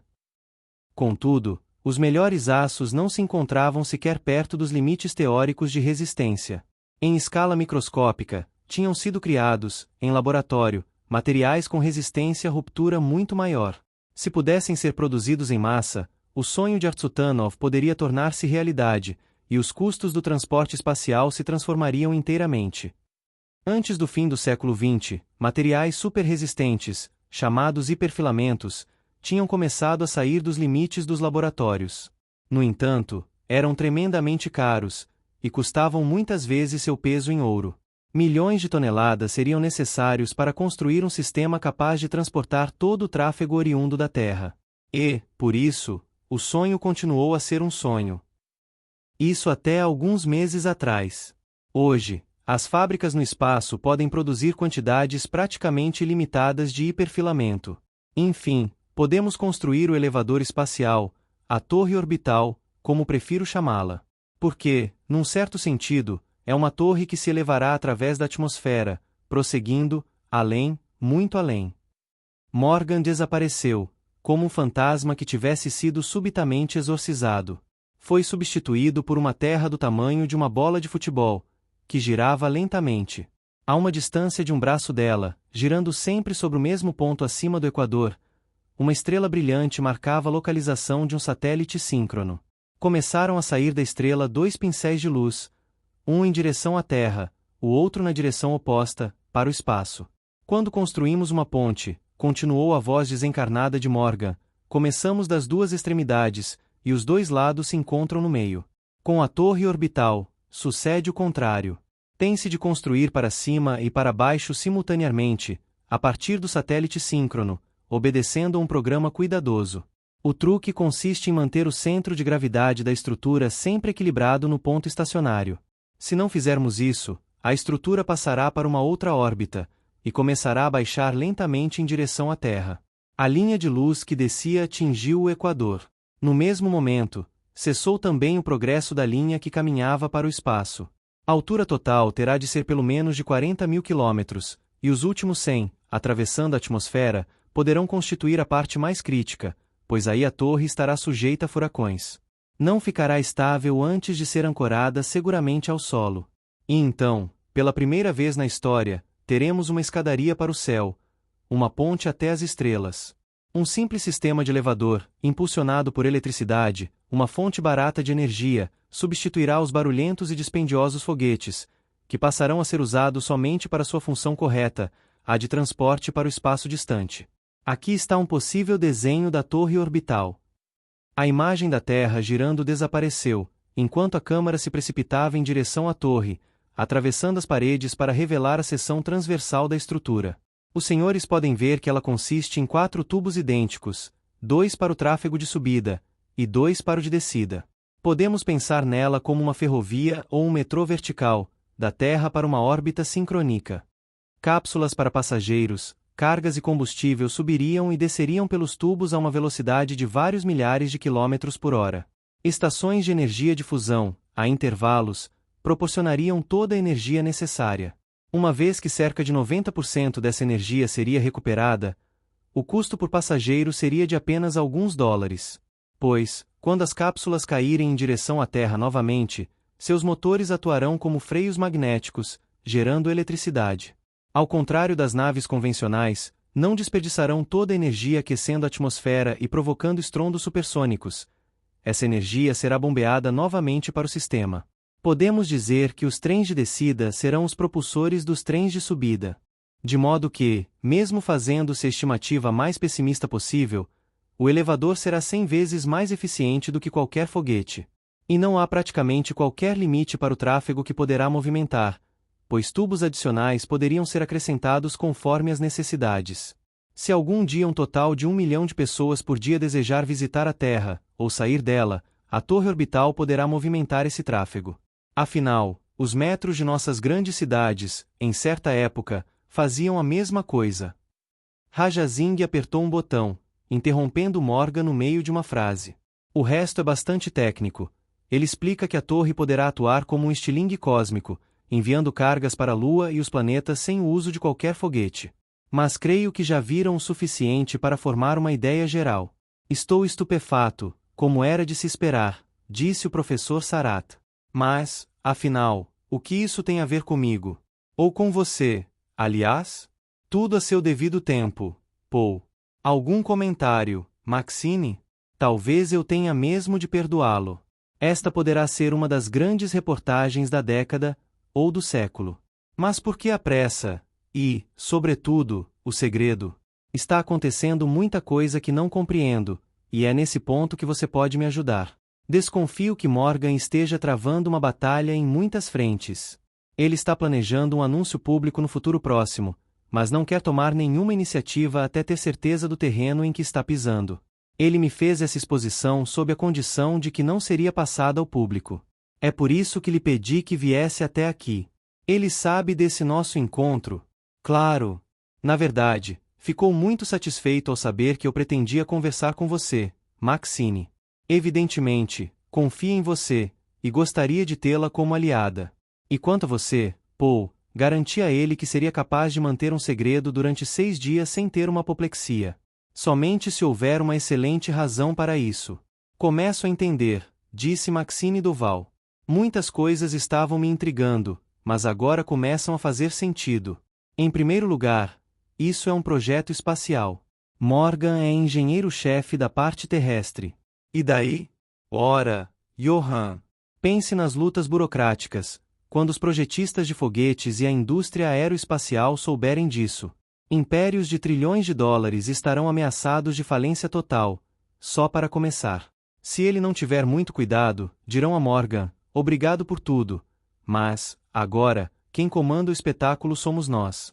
Prazer em conhecê-lo. Compreendo o que você quer dizer, mas ele tem excelentes argumentos. Afinal, a torre orbital é um edifício, e não um veículo. Quando os advogados se meterem, deixará de ser. Não existem muitos edifícios cujos pavimentos se movam a 10 km por segundo, ou seja lá quantos forem, mais depressa do que o porão. Talvez você tenha razão. Aliás, quando demonstrei sinais de vertigem ante a ideia de uma torre percorrendo boa parte da distância da Terra à Lua, o Dr. Morgan disse, então, não pense nela como uma torre que sobe, pense nela como uma ponte que sai. Ainda estou tentando, sem muito sucesso. Ah! Exclamou Maxine Duval de repente. Essa é outra peça do quebra-cabeça. A ponte. O que você quer dizer? Sabia que o presidente da construção terráquea, aquele besta do senador Collins, queria que a ponte de Gibraltar tivesse o nome dele? Não. E isso explica muitas coisas. Mas acho que gosto de Collins. Das poucas vezes em que nos encontramos, eu achei muito simpático e inteligentíssimo. Ele não foi um excelente engenheiro geotérmico na mocidade? Isso foi há milhares de anos. E você não representa nenhum perigo para a reputação dele. Ele pode ser simpático com você. Como foi que a ponte se salvou desse destino? Houve uma pequena revolução palaciana entre a cúpula dos engenheiros da empresa. O Dr. Morgan, é claro, não estava envolvido nela. Então, é por isso que ele está escondendo tanto as cartas. Começo a admirá-lo cada vez mais. Mas acontece que ele agora deu com um obstáculo que não sabe enfrentar. Só o descobriu há alguns dias, e isso interrompeu o avanço que vinha fazendo. Vamos ver se eu adivinho, disse Maxine. É um bom hábito. Ajuda a me manter à frente da turba. Percebo por que está aqui. A extremidade terrestre do sistema tem de ficar sobre o Equador, pois de outra maneira a torre não seria vertical. Seria como aquela torre que havia em Pisa, e que acabou caindo. Não sei porquê, disse o professor Sarat, agitando os braços vagamente para o alto e para baixo. Ah, sim, é claro. Calou-se meditativamente. Ora, existe um número limitado de locais possíveis no Equador. É quase tudo oceano, não é mesmo? Prosseguiu Maxine. E a Taprobana é evidentemente um deles, embora eu não veja que vantagens especiais pode ter em relação à África ou à América do Sul. Ou Morgan está cobrindo todas as possibilidades. Como sempre, minha cara Maxine, seus poderes de dedução são fenomenais. Você vai no caminho certo, mas não conseguirá ir mais adiante. Ainda que Morgan tenha feito todo o possível para me explicar o problema, não pretendo compreender todos os detalhes científicos. De qualquer forma, a África e a América do Sul não são adequados para o elevador orbital. O motivo está relacionado com pontos instáveis no campo gravitacional da Terra. Só a Taprobana serve, pior ainda, apenas um local na Taprobana. E é aqui, Paul, que você entra na questão. Mamada! Exclamou o professor Sarat, recorrendo indignadamente à língua Taprobane, em sua surpresa. Você mesmo. Para grande irritação sua, o Dr. Morgan acabou de descobrir que o único local que ele teria de usar já está ocupado, para usarmos um eufemismo. Ele quer meu conselho sobre a melhor maneira de desalojar seu bom amigo Bunny. Dessa vez, foi Maxine quem se mostrou perplexa. Quem? Perguntou. Sarat respondeu incontinenti, o venerável Anandati Bodhidharma Mahanayak Tero, ocupante do templo Sirikanda. Pronunciou o nome quase como se fosse uma litania. Então é isso. Houve um momento de silêncio. Depois, uma expressão de puro prazer perverso iluminou o rosto de Paul Sarat, professor emérito de arqueologia da Universidade da Taprobana. Eu sempre quis saber, disse ele, deliciado, o que acontece exatamente quando uma força irresistível encontra um objeto inamovível. Capítulo 11. A Princesa Silenciosa. Depois que as visitas saíram, Raja Singh, muito pensativo, despolarizou as janelas da biblioteca e ficou durante muito tempo olhando as árvores ao redor da mansão e as paredes rochosas do Yakagala, descomunais mesmo àquela distância. Não se havia mexido na poltrona até o soar das 4 da tarde. A chegada de seu chá vespertino o arrancou dos devaneios. Rani, disse, peça a Dravindra que traga meus sapatos pesados, se conseguir encontrá-los. Vou subir o rochedo. Rani fingiu que deixava cair a bandeja de espanto. Aio, Mahataya! Lamentou ela, simulando tristeza. O senhor deve estar louco.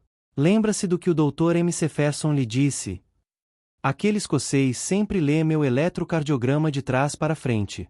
De qualquer forma, minha cara, de que me adiantará viver, quando você e Dravindra me deixarem? Embora tencionasse pilheriar, havia um quê de verdade em suas palavras, e Raja Singh envergonhou-se imediatamente de sua autocompaixão. Rani o percebera, e as lágrimas marejaram seus olhos. A moça virou-se, para que ele não pudesse ver sua emoção, e disse em inglês, eu me ofereci para ficar, pelo menos, no primeiro ano de Dravindra. Eu sei que você se ofereceu, e eu não aceitaria isso nem por sonho. A menos que Berkeley tenha mudado desde a última vez em que estive lá, Dravindra vai precisar de você. Mas não mais do que eu, embora de maneira diferente, acrescentou ele silenciosamente, para si próprio. E, mesmo que você também não cole grau, nunca é cedo demais para começar a treinar para ser esposa do presidente da faculdade. Rani sorriu. Não tenho certeza de apreciar esse destino, pelos exemplos tenebrosos que conheci. Voltou a falar em Taprobane. O senhor não está realmente falando sério, está? Nunca falei mais sério. Não vou até o topo, é claro. Só até os afrescos.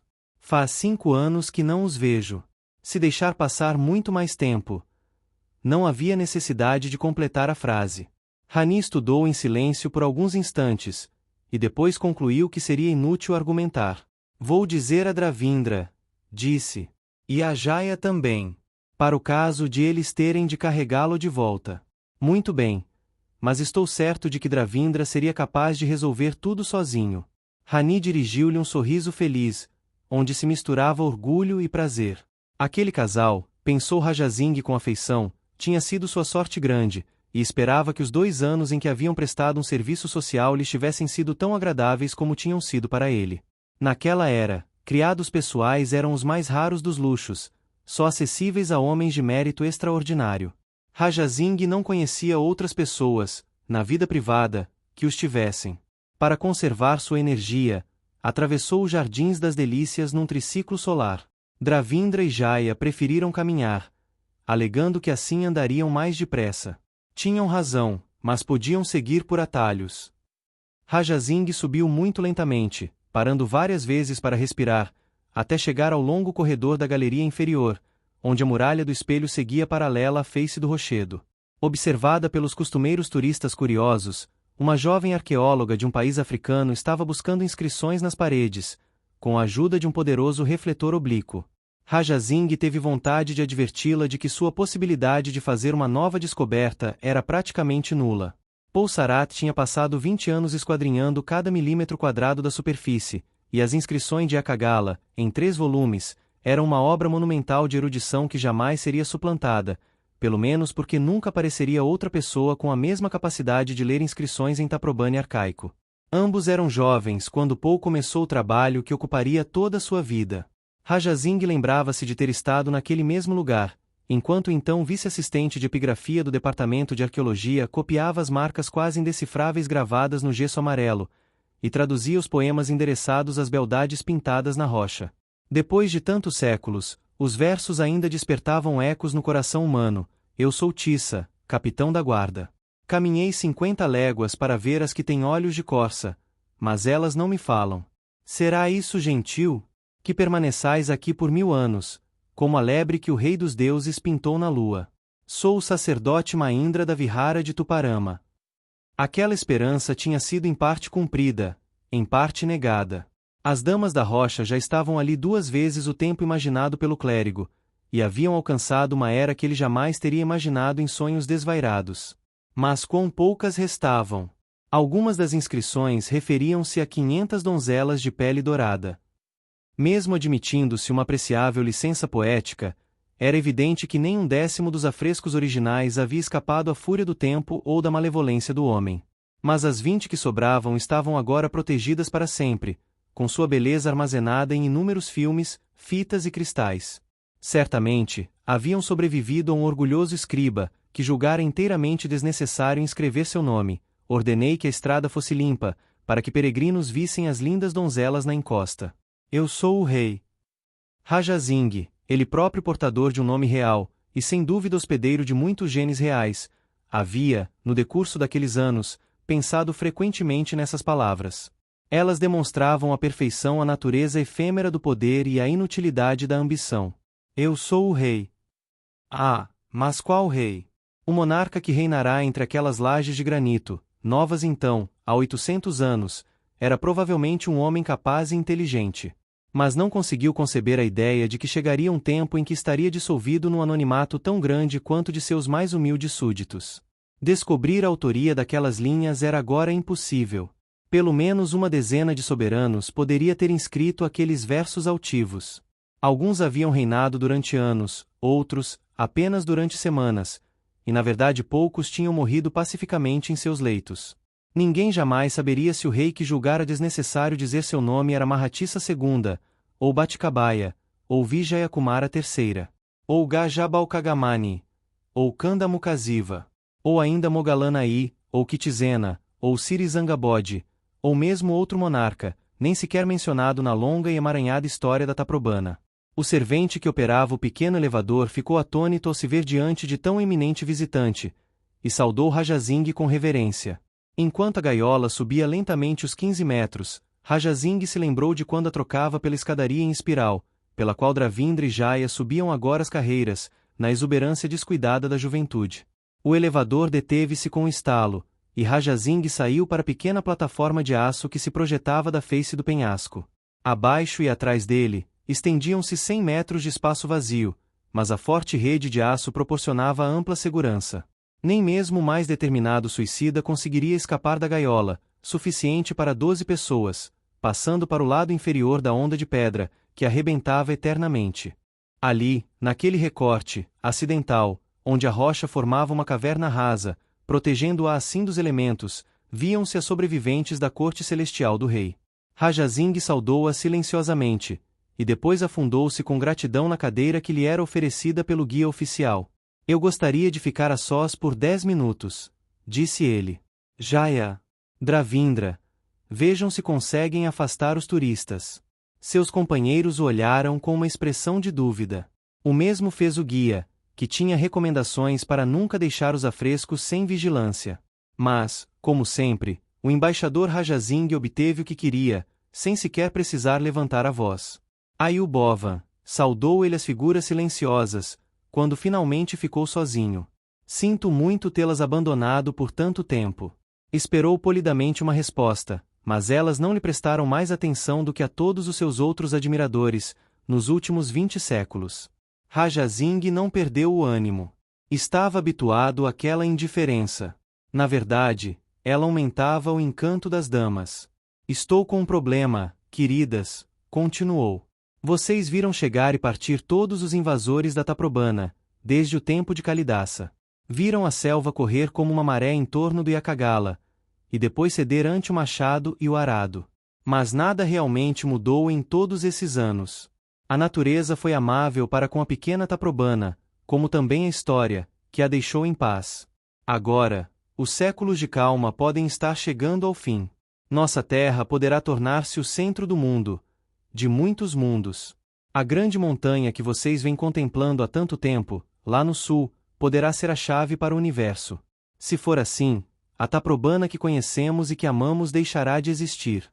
É possível que eu não possa fazer muita coisa, mas ainda disponho de algum poder, para ajudar ou atrapalhar. Ainda tenho muitos amigos. Se eu quiser, posso retardar esse sonho, ou pesadelo, pelo menos, para depois de minha morte. Devo fazer isso? Ou devo ajudar esse homem, quaisquer que sejam suas motivações reais? Raja Singh voltou-se para sua favorita, a única que não desvia os olhos quando ele a fitava. Todas as outras donzelas olhavam para longe, ou examinavam as flores em suas mãos. Mas aquela que amava desde a juventude parecia, de um certo ângulo, perceber seu olhar. Ah, Karuna! Não é justo fazer-lhe essas perguntas. O que você poderia saber sobre os mundos reais, além do céu, ou sobre a necessidade humana de atingi-los? Mesmo que você tenha sido uma deusa, o céu de Kalidasa não passava de ilusão. Bem, quaisquer que sejam os futuros estranhos que você vê, eu não os partilharei. Já nos conhecemos há muito tempo, pelos meus padrões, se não pelos seus. Enquanto puder, eu a contemplarei de casa. Mas não creio que voltemos a nos encontrar. Adeus, e obrigado, belas, por todo o prazer que me proporcionaram durante tantos anos. Deem minhas saudações aos que vierem depois de mim. No entanto, ao descer pelas escadas, desprezando o elevador, Raja Singh não se sentia como quem se despede. Pelo contrário, parecia-lhe ter remoçado muitos anos, e, afinal, 72 anos não eram tanta coisa. Podia jurar que Jaya e Dravindra haviam percebido que caminhava com mais vigor, pela maneira como seus rostos se iluminaram. Talvez sua aposentadoria se estivesse tornando um pouco tediosa. Talvez ele e a Taprobana precisassem de um pouco de ar fresco para afastar as teias de aranha. Da mesma forma como as monções traziam nova vida, depois dos meses de céus pesados e plúmbios. Não importava que Morgan tivesse êxito ou não. Aquela era uma empresa que incendiava a imaginação e despertava a alma. Kalidasa teria sentido inveja, e a teria aprovado.